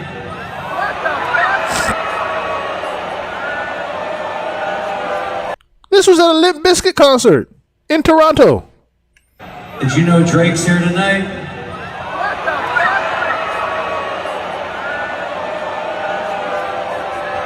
I thought Drake was your homie. What? No? Drake's my homie. Drake's my homie. And since Drake's here, he's over here on the side. I'm gonna do this one for him. It's dedicated to you. He had to say it under his breath, man. Drake's just standing here on the side, you know.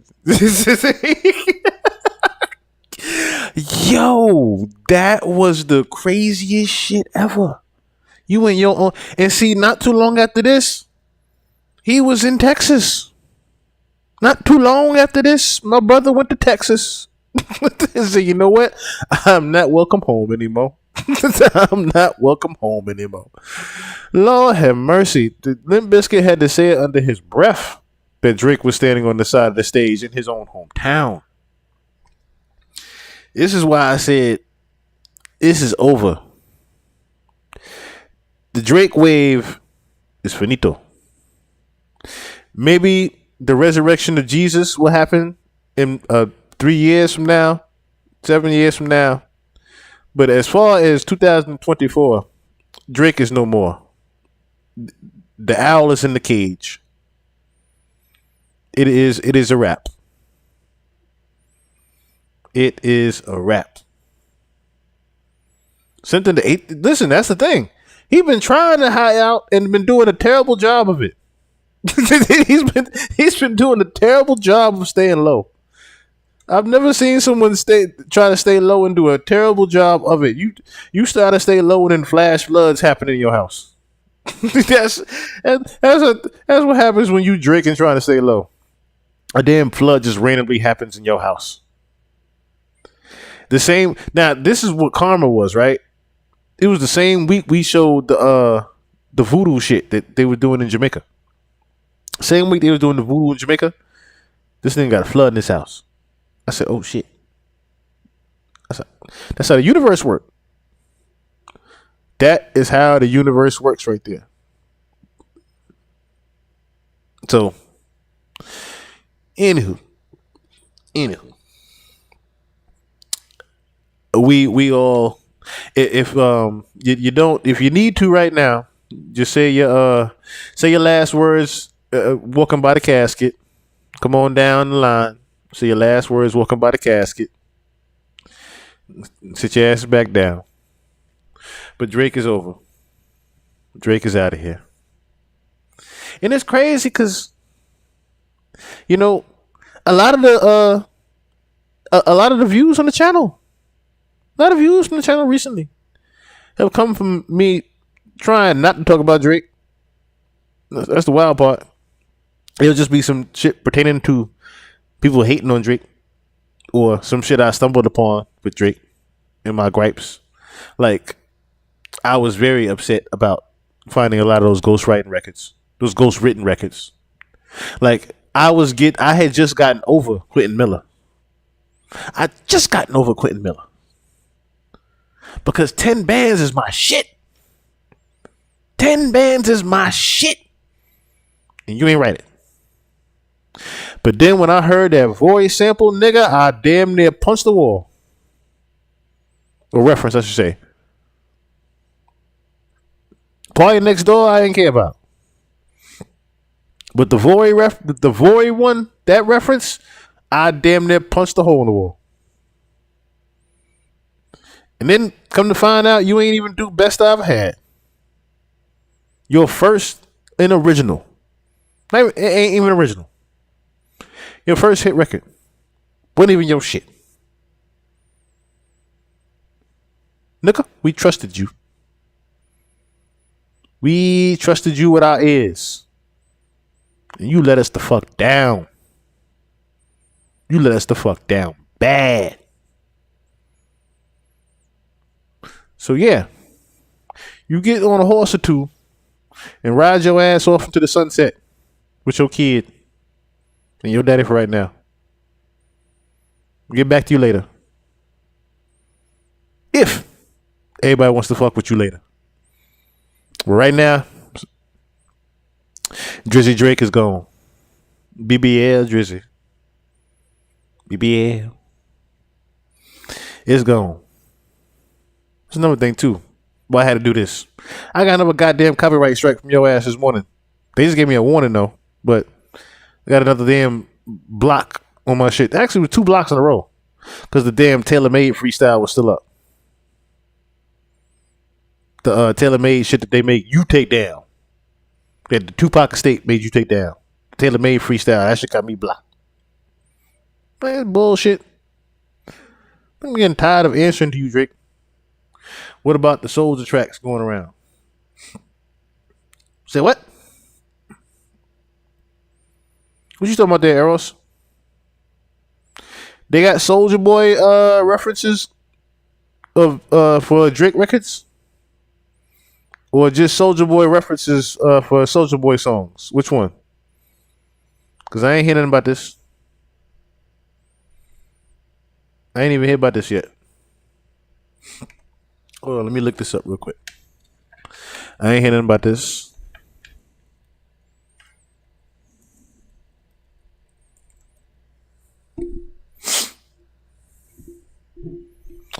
Interpolated his one-handed verse on the song "Miss Me."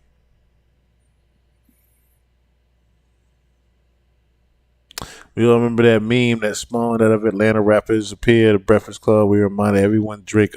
Okay, so no, that it is. It's nothing about him necessarily.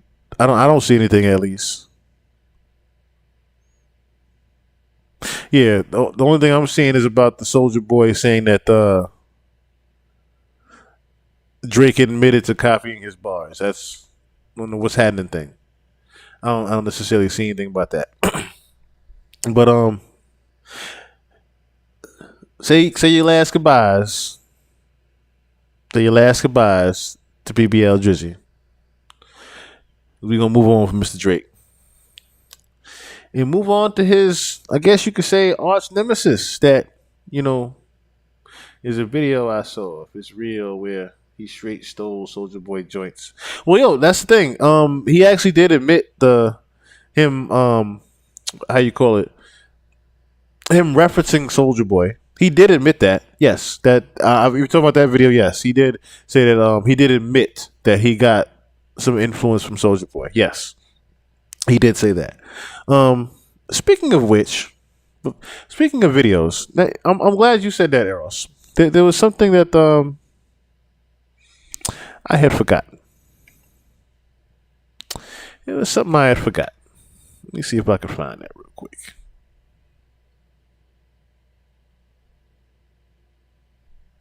Where's my which episode was that? Was it this one?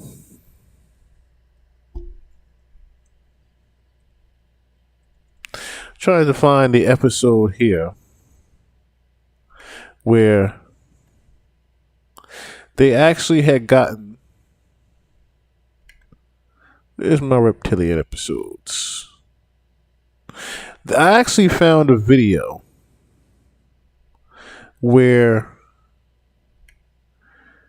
they got Speed. If you're not familiar with who I'm talking about the influencer Speed. Let me see here. I believe it has to be this one. Okay. I'll find it very shortly. I'll find it very shortly. But I have a video of where they caught Speed's eyes changing as well. I'll have to find that in just a second here. But I guess we shall move on. We shall move on to Kanye West. Mr. Kanye West. Mr. Kanye West. So they've been talking now about this gentleman named Milo.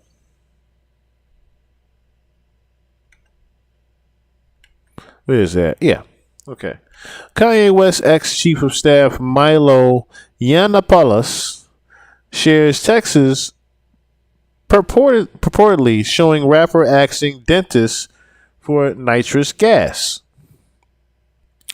Kanye West's former chief of staff shared text messages purportedly showing the rapper asking his dentist for nitrous gas. Milo Yiannopoulos posted a screenshot on his Twitter account Tuesday of the group conversation among him, West, and Dr. Thomas Connolly in an effort to prove that the Yeezy founder had developed an addiction to nitrous oxide, which is more commonly known as laughing gas. Now, when I think of that, I think of the Joker. when the Joker was supposedly addicted to gas. But there was something else I had stumbled upon in which Kanye said he was off of the gas. Kanye said himself he was off the gas. Hold on. Oh, I'll just show the short. I'll just show the short for y'all real quick. I'm on the nitrous. Ryan Garcia, this yeah, I'm on the nitrous. Ryan Garcia, this yeah, I'm on the nitrous. I'm on the nitrous. Ryan Garcia, this yeah, I'm on the nitrous. Ryan Garcia, this yeah, I'm on the nitrous. I'm on the nitrous. Ryan Garcia, this yeah, I'm on the nitrous. He was talking to Ryan Garcia. This yeah, I'm on the nitrous. He's pretty much talking to Ryan Garcia. And letting you, oh, there it is. So letting him know that he was high off the nitrous gas. And I thought, wow, okay, so there is some proof to this. This isn't just some allegation.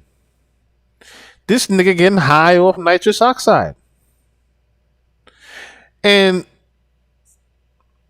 I wasn't necessarily shocked by it, because I started saying, oh, it's time. It must be time. When he did the Yes Jules rant at the first Vultures, and he started showing them signs of dementia, you know, where you get real forgetful about what you want to say, so you keep just rattling on about different shit. When I started seeing that from Ye, I started saying, yo, something else is up with him. Something else mentally is up with him. And I couldn't quite put my finger on it, because I'm like, yo, he ain't the type to smoke weed and like that. You know, I would think after his, we covered it here on the pod. I would think after his running with the other doctor, that was his handler. That was one of the handlers, I should say. I would think after that running with the doctor, he would stay away from shit like this. He would stay away from the pills and all that other bullshit that they was trying to put him under. But lo and behold, they have gotten him another way. And this was probably one that was out of left field, but like I said, I kind of saw it coming. Not necessarily nitrous oxide, of course, but I kind of saw it coming where, yeah, he directly lifted several bars. Okay, so I saw it coming in a sense that they had to get Kanye some type of way. They had to get Kanye some type of way. They couldn't get him with, you know, the regular cliche killing off the celebrity, because he's already whistleblown that that's how they're going to do it. So they have to get him on something to where it looks like he's admittingly taking it publicly. And this is proof that he's publicly asking for it. So it's not like they drugged him and killed him or made him say he had an addiction. The nigga really does have an addiction. Now, who got him addicted to this is my real question. Who put him on to fucking nitrous oxide? And who got him addicted? Who encouraged him to do it? Because now my concern starts to turn to the wife. And I want to know, you know, are you really a mute? Because at first, I can see that you were just his muse and became his wife. Just like majority of Kanye's girlfriends have always been. Of course, we're talking about somebody that, you know, he's had a very recycled love life, if you will. That's why I said, first they're the muse, then they become his wife. First he's fucking him a lot, and he's fucking him a lot, they become his wife. Hell, you can travel this one back to Amber Rose. We know he wasn't going to necessarily wife Amber Rose, but if you look down right after that, he pretty much followed the same blueprint with every other girl after that. Just Kim got the ring. Okay. Now, Bianca is a former employee of Yeezy. I forgot her actual occupation for Yeezy, but I think she was either a program director or a designer for Yeezy in Australia. Now, certain things started to come down the pipeline from that. And shout out to Tisa Tells. Because what came down the pipeline was that her family is mob tied. So, what I mean by that is her uncle. Let me see. Yeah, her uncle, Eric Sensory,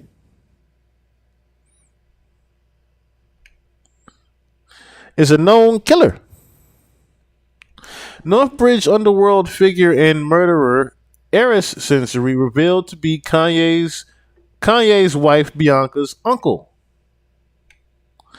Kanye West's new wife Bianca Sensory has been courting media attention thanks to her provocative. Okay. However, her family's connections to a notorious Australian crime syndicate with ties to Perth have been revealed. Bianca, a voluptuous architect with Italian roots, comes from a family with ties to Australia's criminal underworld. Her uncle was a former Perth crime identity Eris Sensory. In 1982, Eris was sentenced to death for the murder of Perth man Michael Sidris. Bianca's father, Leo Sensory, has also served time for possession of heroin and a loaded pistol. Leo was once described as a heavy criminal figure and faced threats to his life in the 1990s. Before accepting police protection, the Sensory siblings, including Edmondo, Leo, and Eris, moved to Australia as child immigrants in the 1960s. Uncle Eris moved to Perth in 1981 and began an amusement machine business in Northbridge with Edmundo, aka Eddie, aka Melbourne's Al Capone. The Australian Al Capone is what they called him. So, what does that necessarily have to do with Kanye and the gas addiction, right? I start to ask myself, what if Bianca is another handler for Kanye?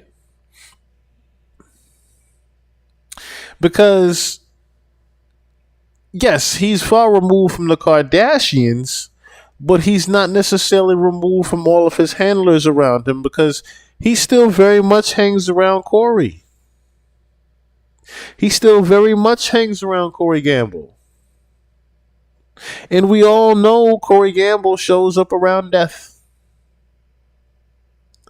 Corey Gamble shows up around Kim Porter, her last days of death. Mr. Corey Gamble showed up around Mike. I should say his family did, but Mr. Corey Gamble has showed up with Yeezy at the Donald Trump meeting. Corey is everywhere with Mr. Yeezy. So if Corey Gamble, a CIA informant, I don't gotta say allegedly with that, you can look that one up, is with him. If a CIA informant is with Yeezy all the time, what is it to stop his wife from being a handler as well? And if his wife is a handler of him with these mob ties, one would know how to remove someone quietly, wouldn't they? One would know how to murder the other one and get away with it, wouldn't they? Which leads me to ask, okay,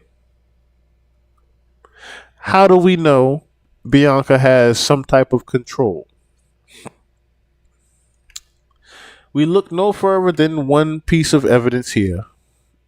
Happy wife Kanye West's wife Bianca Sensory declared special power attorney as she takes control of his comeback. Now, this was just August last year. The 46-year-old rapper reportedly had an unofficial ceremony with the young Australian architect in January when they got married, just 2 months after his divorce from Kim Kardashian was finalized. Think of that, right? So 2 months after he is finally divorced from Kim Kardashian, right? 2 damn months. Just them 2 months before that, this brother was on every single interview and podcast and talk show you could think about, talking about he was going to get Kim back one day. 2 months later, he found better pussy and married it. So, needless to say, now, I mean, she's not, she's nothing to sneeze at. But at the same time, you have to ask yourself questions as far as the same when everybody else asked. Bitch, where did you come from? Like, how did you just all of a sudden pop up as the wife? And then a source told the U.S. Sun that Bianca has taken the reins when it comes to business after Kanye was canceled for his anti-Semitic remarks back in November. See, that part, that part stuck out to me like a sore thumb, because now I'm saying to myself, oh, so there was a plan for that to happen, for him to even have a need to use Bianca as power of attorney to handle his business. You see how they tricked you there, Ye? You see how they tricked you there, brother? They pretty much forced you, or should I say, they pretty much tied your hands behind your back, smacked the shit out you, took the handcuffs off, and said, here the key. Now we're going to tie your hands back again, but we ain't going to give you the key this time. We're going to let you figure out what you want to do. That's pretty much what happened here. And him doing drastic thinking, him saying, oh, okay, I kind of see what's going to happen here. They pretty much going to cancel me. You know what I mean? I gotta be able to move around some way. It was at a point where he couldn't go in banks, he couldn't get no money out, he couldn't do shit because of his anti-Semitic shit. So that just tells me that a lot of that shit was also planned to happen. Because how do you just, for someone just, saying some shit on the internet, all of a sudden, they can't go get money out of the bank because I said something about some Jews? I can't go get $20 out the bank because I dissed some Jewish people? Excuse me. That just tells me who owned the bank, though. At the same time, nigga, I can't go in the mall and get some clothes because I said some shit about Jewish people. What is happening here? What is going on here for real? So now Bianca becomes power of attorney to handle all the business for him and get the money out the bank because he can't. And I'm assuming now that she pretty much just stayed power of attorney. And if she's power of attorney while he's going through this nitrous oxide addiction, and this just happened last year. See, this is all happening way too fast. That's the other thing that people aren't thinking about. This is happening all while too fast, okay? His tweet about the Jewish community saw him dropped by multiple big names, including Balenciaga, Gap, and Adidas. And he claimed he lost $2 billion in a day. With his career in taters, he's been trying to keep his Yeezy clothing and shoe line alive while also fighting a number of lawsuits from former associates. So there was a literal need for him to actually tuck his tail and pass the ball to Bianca. He pretty much doesn't have control over shit. If you really want to think about it, because Bianca and Kim are close. That's another piece to this puzzle people aren't figuring out. Bianca and Kim are actually close. They ain't fighting each other. Yes, Bianca has been seen, or should I say her in public, defending Kanye. But that's her man. She's supposed to do that. But then you will also see the stints of them hanging out together with North. Or just hanging out together in general. And then when I see certain captions or headlines saying that Kim want to have a sit down about the co-parenting ground rules, I wasn't born yesterday. The last thing Kim want to talk about is some damn ground rules while this nitrous oxide shit is happening.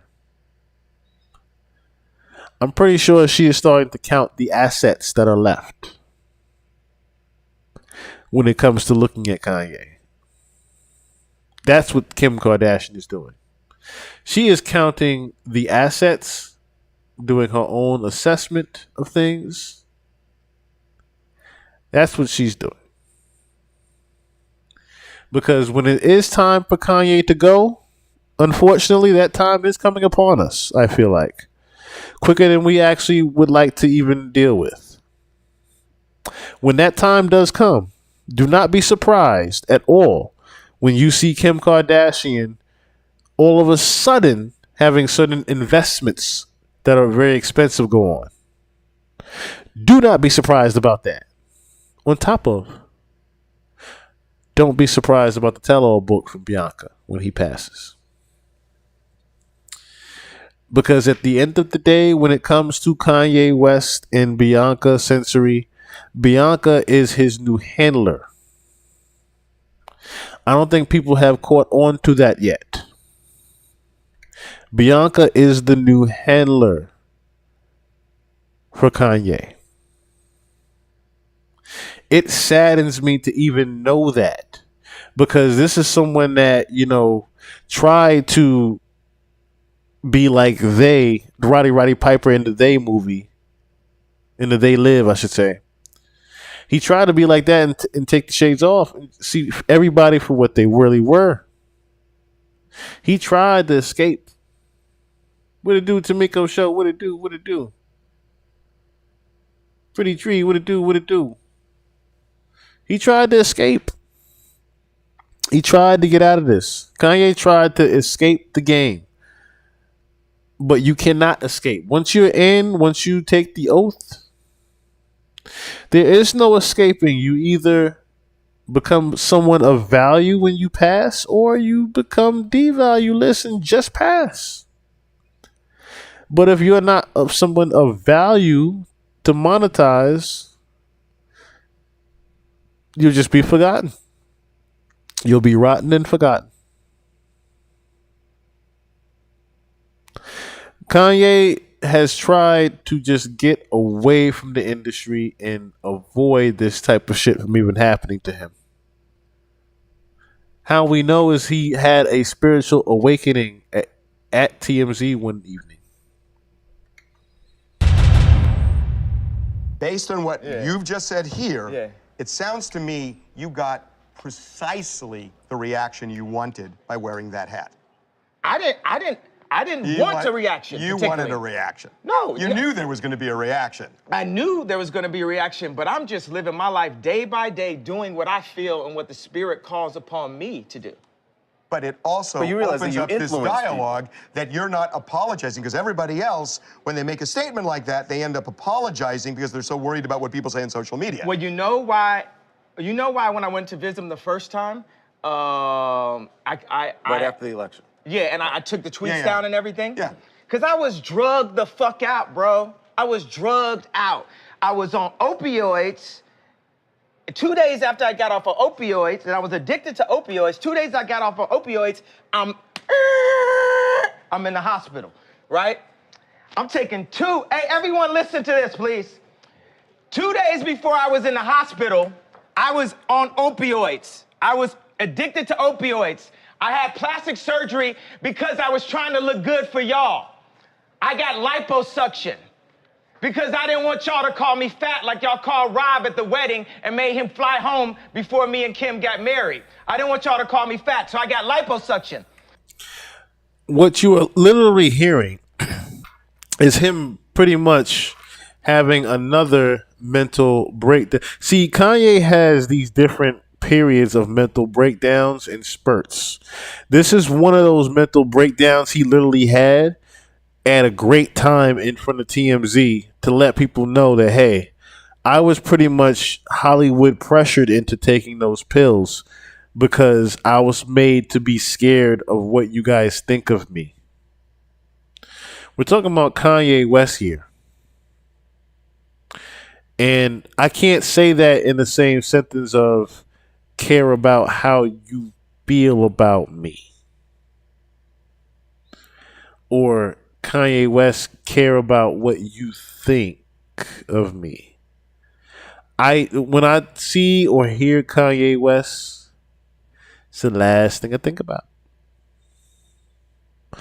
Kanye is a person of, he's always been a person of very strong will. Very, very strong will. So it saddens me to hear that he was pressured into taking those pills because he didn't want someone to call him fat. Of all things, we're talking about the guy that made the hook. You worry about the wrong things, the wrong things. You should have followed that, Kanye. Right? And they gave me opioids, right? And I started taking 2 of them and then driving to work on the opioids, right? Then my boy, and I'd always ask my boy, to hand me if it's, we on tour, give me some weed, blah, blah, blah. So he had to go give me the opioids.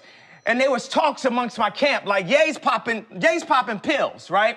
So when he handed this to me, he said, this is used to kill genius, right? So I didn't take it. 2 days later, I'm in the hospital.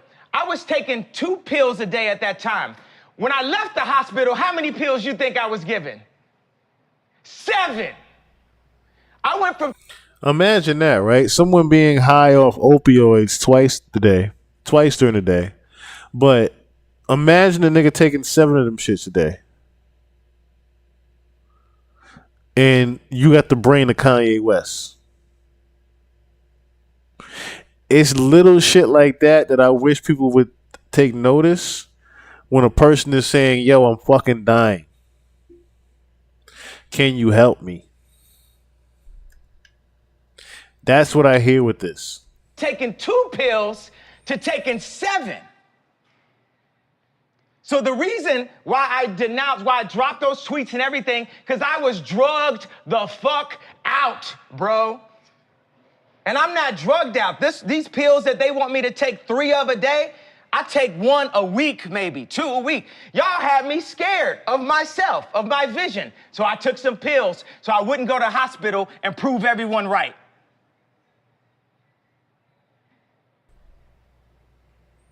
Notice how I got quiet on him because they didn't understand what he actually had just said. They drugged me and wanted me to keep taking the drugs. They wanted me to keep taking these bullshit pills that pretty much controlled me. They wanted to put me on these prescription drugs that pretty much controlled me. And there was nothing I could do about it except just take them and hope for the best.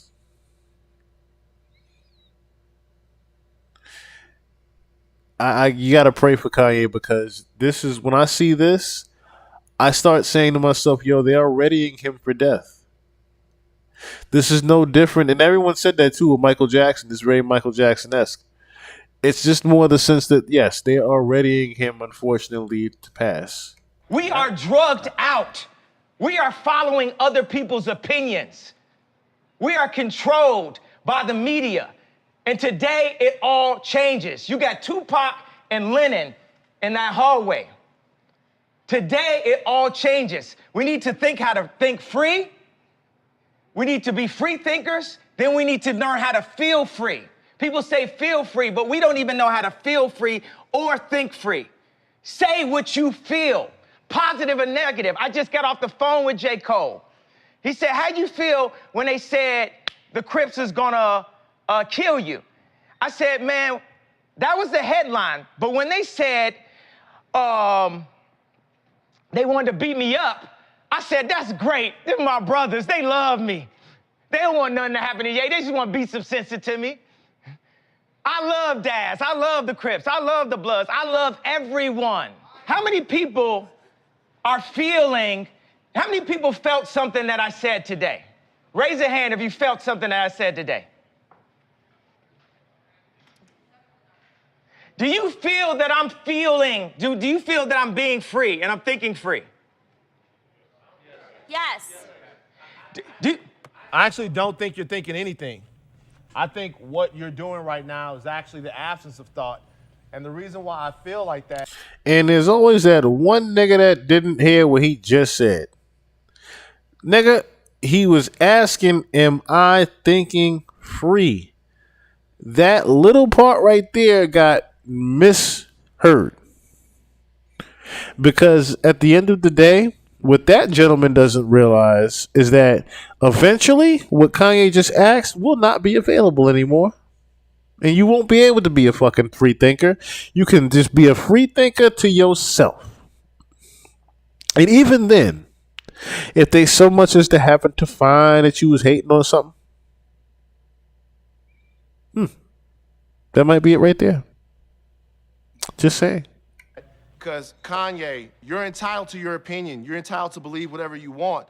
But there is fact and real world, real life consequence behind everything that you just said. And while you are making music and being an artist and living the life that you've earned by being a genius, the rest of us in society have to deal with these threats to our lives. We have to deal with the marginalization that has come from the 400 years of slavery that you said for our people was a choice. Every day we have to walk into that truth while you choose to say things that, to be honest with you, dog, are nonsensical. You want to think freely? That's fine. I'll combat your free thought with my free thought because mine is grounded in a reality that I have been given and a reality that I'm going to change, but I'm not going to do it by pretending that the enemies are on the same team as me. And frankly, I'm disappointed, I'm appalled, and brother, I am unbelievably... But he never said that, though. He never said that. He never said that the enemies were on the same team. Furthermore, I get what you're getting at, the whole crabs in the barrel thing. However, what Ye is actually trying to challenge you to do, my brother, is simply just say that you are able to do what you like, but you don't necessarily have the free will that you think you have. They have free will over you. You don't have free will over them, not the other way around. And I think that brother missed that. Hurt by the fact that you have morphed into something, to me, that's not real. That's the way I feel. Stand on all the coffee tables you want to stand on. Say whatever you want to say, but don't throw a stone, then hide your hand like the rest of us are just going to swallow it. Yay, be yay. I'm off it forever. Do you. But remember, the life that I live is as a real person, an actual person. Now, the thing is, he said he said grounded in reality.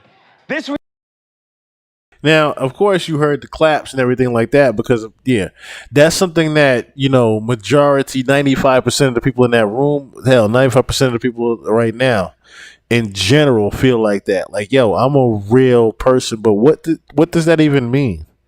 Because does that mean that Kanye's not because he's a fucking celebrity and he's of certain status? He's not a real person anymore? See, that's the thing. Yeah, you have the reptilians and shapeshifters and shit like that, but at the end of the day, when we are still talking about the original real people, the original real vessels of these people, those people are still human beings at the end of the day. They deserve to live as well. They don't deserve to just die off because they made a bad decision to get into the industry and didn't watch the P's and Q's. That's just that. not everybody is going to also live by the book. And that is what Kanye is also trying to convey. We need to stop living by their book.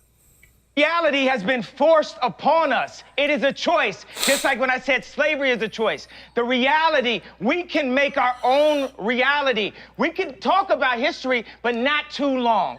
We need to talk about our now because we can fix and start loving each other now. When I say we have no enemies, we don't have enemies. Black people have a tendency to focus and march when a white person kills a black person or wears a hat. But when it's 700 kids being killed in Chicago, it's okay. It's okay for blacks to kill blacks. But if it's a white thing... I don't think anybody's saying that's okay. There's been more focus and more marches That is a lie. about don't whites believe that. killing blacks than kids in Chicago stop. killing each other. That's a lie. There are black people working. There are no marches. Over 90% of black people getting killed are killed by other blacks. That's a fact. The black But there homicide rate is a fact. that is a fact. Black But on black crime is a fact. But there are black people. Okay, wait a second. Now this is a problem. Wait a second. We have to. You're too far. You have to be closer to me. I'm here right now. There are black people working every single day. Brother, don't to scream combat- because it will make us look crazy. I don't care how we look in front of this. You talking some bullshit. When you scream and you don't talk, it doesn't look. See? Let me just See? say something. See? Right there is what Ye was getting at from the beginning. Why are you yelling at me, black man? And you see how the woman had to step in and say, yo. What he is trying to say is he is speaking up for you. Why are you going against what I'm saying? That is Ye's point in a nutshell. Why is it when one of us has a voice? Better yet, why is it when the ant gets on top of the hill and does his Martin Luther King speech, there's a Malcolm X that wants to cut his ankle up underneath and say, but I have a better way of doing this. But then you get a Farrakhan that wants to take out the Malcolm X. You'll get that one later. Anyway, we have that. It's just that it's not even a crab in a barrel mentality as much as I can do this better than you mentality.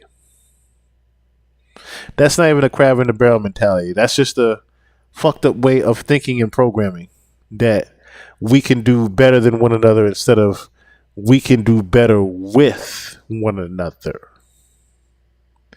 That's all Kanye keep trying to motherfucking say. Point this upon you. Okay, this is a perfect example of what I'm talking about because these are two different versions of somebody else's truth. This is two different versions of somebody else's truth. So he gets up and he's talking slavery, right? Okay, I'm not enslaved, so that it's like I don't mean to insult his reality. No, Kanye, look at you, little Candace Owens. I just want to give him a hug. right. Like I don't mean to. No. I think he might want to fight me, but I want to give him a hug. Okay, but like. Let's finish the conversation and then more. What Kanye just I love you, and I want to give you a hug. I feel like you want to fight me right now, but I love you. I don't fight with my fist, man. I've been through that. This is what I'm saying. So if I come over there, you're not gonna fight me? No, I'm not gonna hit Kanye West and TMZ.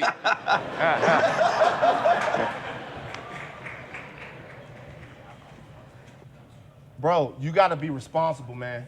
Bro, I'm sorry I hurt you. You gotta be responsible, dog. I'm sorry I hurt you, bro. Your voice is too big. You gotta I'm sorry I hurt you, bro. I love you, bro. I'm sorry I hurt you with my words, bro. Yeah, bro. I love you, bro. Responsible, man. Bro, You gotta be responsible, I didn't dog. mean to say things that hurt you. I didn't mean to wear the hat out the blue and shock so many people and not give them a way out of the pain. I understand that gave him pain, that made him see pain. But guess what? When I went into the hospital. We're now in the hospital. TMZ is the hospital to fix the world. Obama was our opioids. It made us feel like everything was good. That's not true, bro. Yeah. That's not true. Listen, first of all, calmly. What's your name, though? I'm Van. I'm sorry for disappointing you, Van. Yeah, listen. Yeah. Calmly. Yeah. What you said up there a second ago, the statistic on black on black violence is true. What they don't tell you is there are people dedicating their lives to working throughout the problems of black people. There are black people every day, boots on the ground. They're all over the place that are working towards this. Like every single day, people are trying to fix this problem. The narrative that black people don't care about black lives until a white person takes them is false. That is not true. But the problem is, the people that are doing this work in communities every day, guys all over the place, they don't get the type of reverence, they don't get the type of shine, they don't get the type of light spotted on them, the spotlight, should I say, that other people do. Those people are the ones that need to be empowered, the people that can help Chicago, that can help South Baton Rouge, that can help those places, that are working there every day. They doing it and they dedicating their lives to it. But they don't get big up by rappers, they don't get invited to things, they do it for nothing because they have to. So what I'm trying to say is while we're having all of these conversations about stuff that gets covered on the news, who's gonna talk about what doesn't get covered on the news? Like to me, for me, for a lot of years, the dude that inspired me to be more than what I was in Baton Rouge, that was you. Ask everybody in this room for years, ask everybody in here, how many times we've had a Kanye West story and I've stood there, the only person to defend Kanye West because what you meant to me, and then after that, you slap me in my fucking face by getting next to people who mean me harm and who don't even care about the fact, about being honest about the fact that they mean me harm. I think that we have to get next to everyone. We don't like Trump. We have to talk to them. We have to talk because Trump is a human being also, and he's in a very powerful position, and he's doing a lot of things to actually help business owners be able to go past all these. And that's where I shut you up a little bit because you're at the end of the rant anyway. But at the same time, Kanye's very right. Okay, they do want us against each other at the end of the day. That's the end all be all to that part.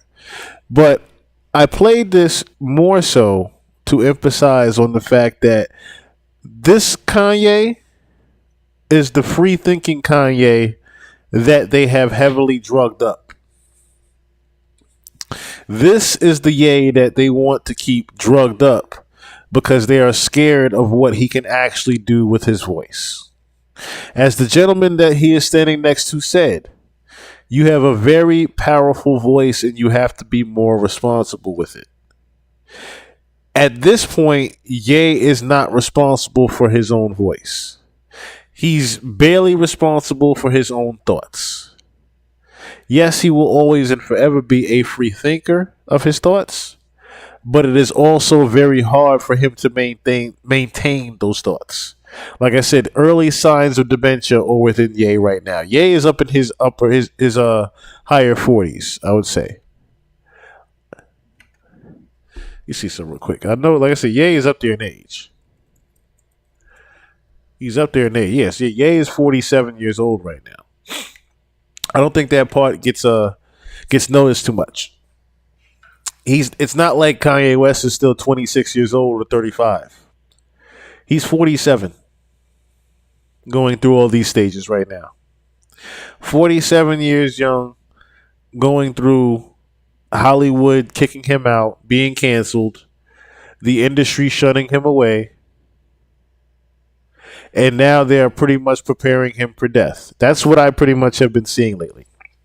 It looks like they're literally preparing him for death. Because one of the main how they actually do it is the same way they've done it for everybody. Excuse me. DMX, Mike, Prince. You can go down the list of people. How they did. Whitney Houston. They make you look crazy. Make you look like you are on drugs. They remove your fame and devalue you. They make it so everybody can't stand you and just wishes you were gone. And then it's when you're gone, he's not feeling any more pain. He's not feeling any more pain. That's all it is at the end of the day, right? So it saddens me to see, or even hearing that they done got my boy Ye and they done figured out a way to get him. They figured out a way to get him. Phyllis Hyman, yeah. Like I said, the list goes on, yo. The list goes on, and how many people they done did like this. They make you look crazy. They put you under the drugs, get you addicted to them. Now this is at a point where they got him on camera admitting to this shit. Admitting to he likes to be on this shit. I can't play the Candace Owens content, of course, but got him admitting that he wants the shit, right? So there you have it, ladies and gentlemen. This is one of those times where, unfortunately, we must get ready to start saying our goodbyes to Kanye West, because the powers that be are removing him the same way that they removed everybody else. Yes, and then they profit off of his death. See, that's the other key part to this. They want Vultures 1 and 2 to come out. Yeah, get Vultures out, so we can sell that shit later on when you go. We can easily put a hologram in one of these damn stadiums and have your followers follow around that shit. Can easily do that.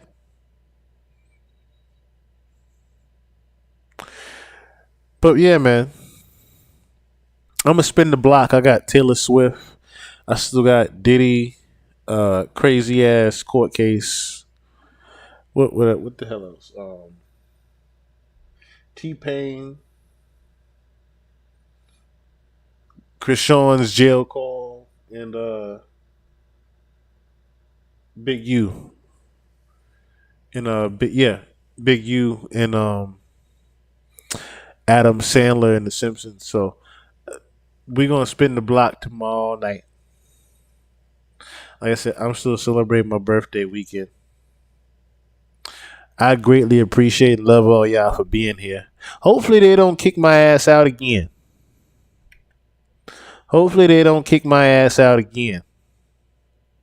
I'll be on early tomorrow. I won't be on late. I'll probably be on about 8 o'clock tomorrow. Let me say. That's 9 o'clock Eastern, 8 o'clock my time in Central. So I'm in Missouri now. So once again, I love all of you. Thank you guys for being a part of my YouTube family. We'll be back tomorrow night. Hey, honey. What's for breakfast this morning? Nigga, please. Hey, can't you just tell me what's for breakfast? Nigga, please. Introducing the tasty new breakfast cereal that's so Thank you. I greatly appreciate that. Nigga, please. Hey, Joey, it's some good cereal. What is it? Nigga. But till next time, y'all. Yes, sir. Peace. Just the sound of its voice is a hit. Y'all niggas got me really confused out there. Make Big Pimpin' or give it to me, one of those. Y'all help me as the greatest writer of the 21st century. I make some thought-provoking shit. Y'all question whether he falling off. I'ma really confuse y'all on this one. Follow. When the tops come down, chicks' tops come down. Like when them shots come out, make cops come around. When them blocks come out, I can wake up a small town. Finish off the block, then I make my more rounds. Stairs get exchanged, and the fifth come out. The tough guy disappeared, and the bitch come out. That's him, I'm usually what they whisper about. Either what chick he with, or his chip him out. Cause I've been doing this since Chips was out. Watching Eric Estrada bagging up at the Ramada. Table full of powder. AC broke, about to take another shower on my 25th hour. Spike leads everywhere, game on the flight. You might see me anywhere, day in the life. Only thing changed, the tail number on the flight. I can touch down and take off the same night. I'm so bossy, bitch get off me. Trick get off me, you can't get shit off me. I'm so flossy, no sixes on screens. Lay back, Maybachs, don't even talk to me. This is the ignorant shit you like. Nigga fuck shit, ass bitch, trick precise. Come on, I got that ignorant shit you love. Nigga fuck shit, money, bomb, food and drugs. Come on, I got that ignorant shit you need. Nigga fuck shit, ass bitch, trick plus weed. I'm only trying to give you what you want. Nigga fuck shit, ass bitch, like don't front. They're all acting Just looking at themselves in the mirror backwards. Can't even face themselves, don't fear no rappers. What it is you really do.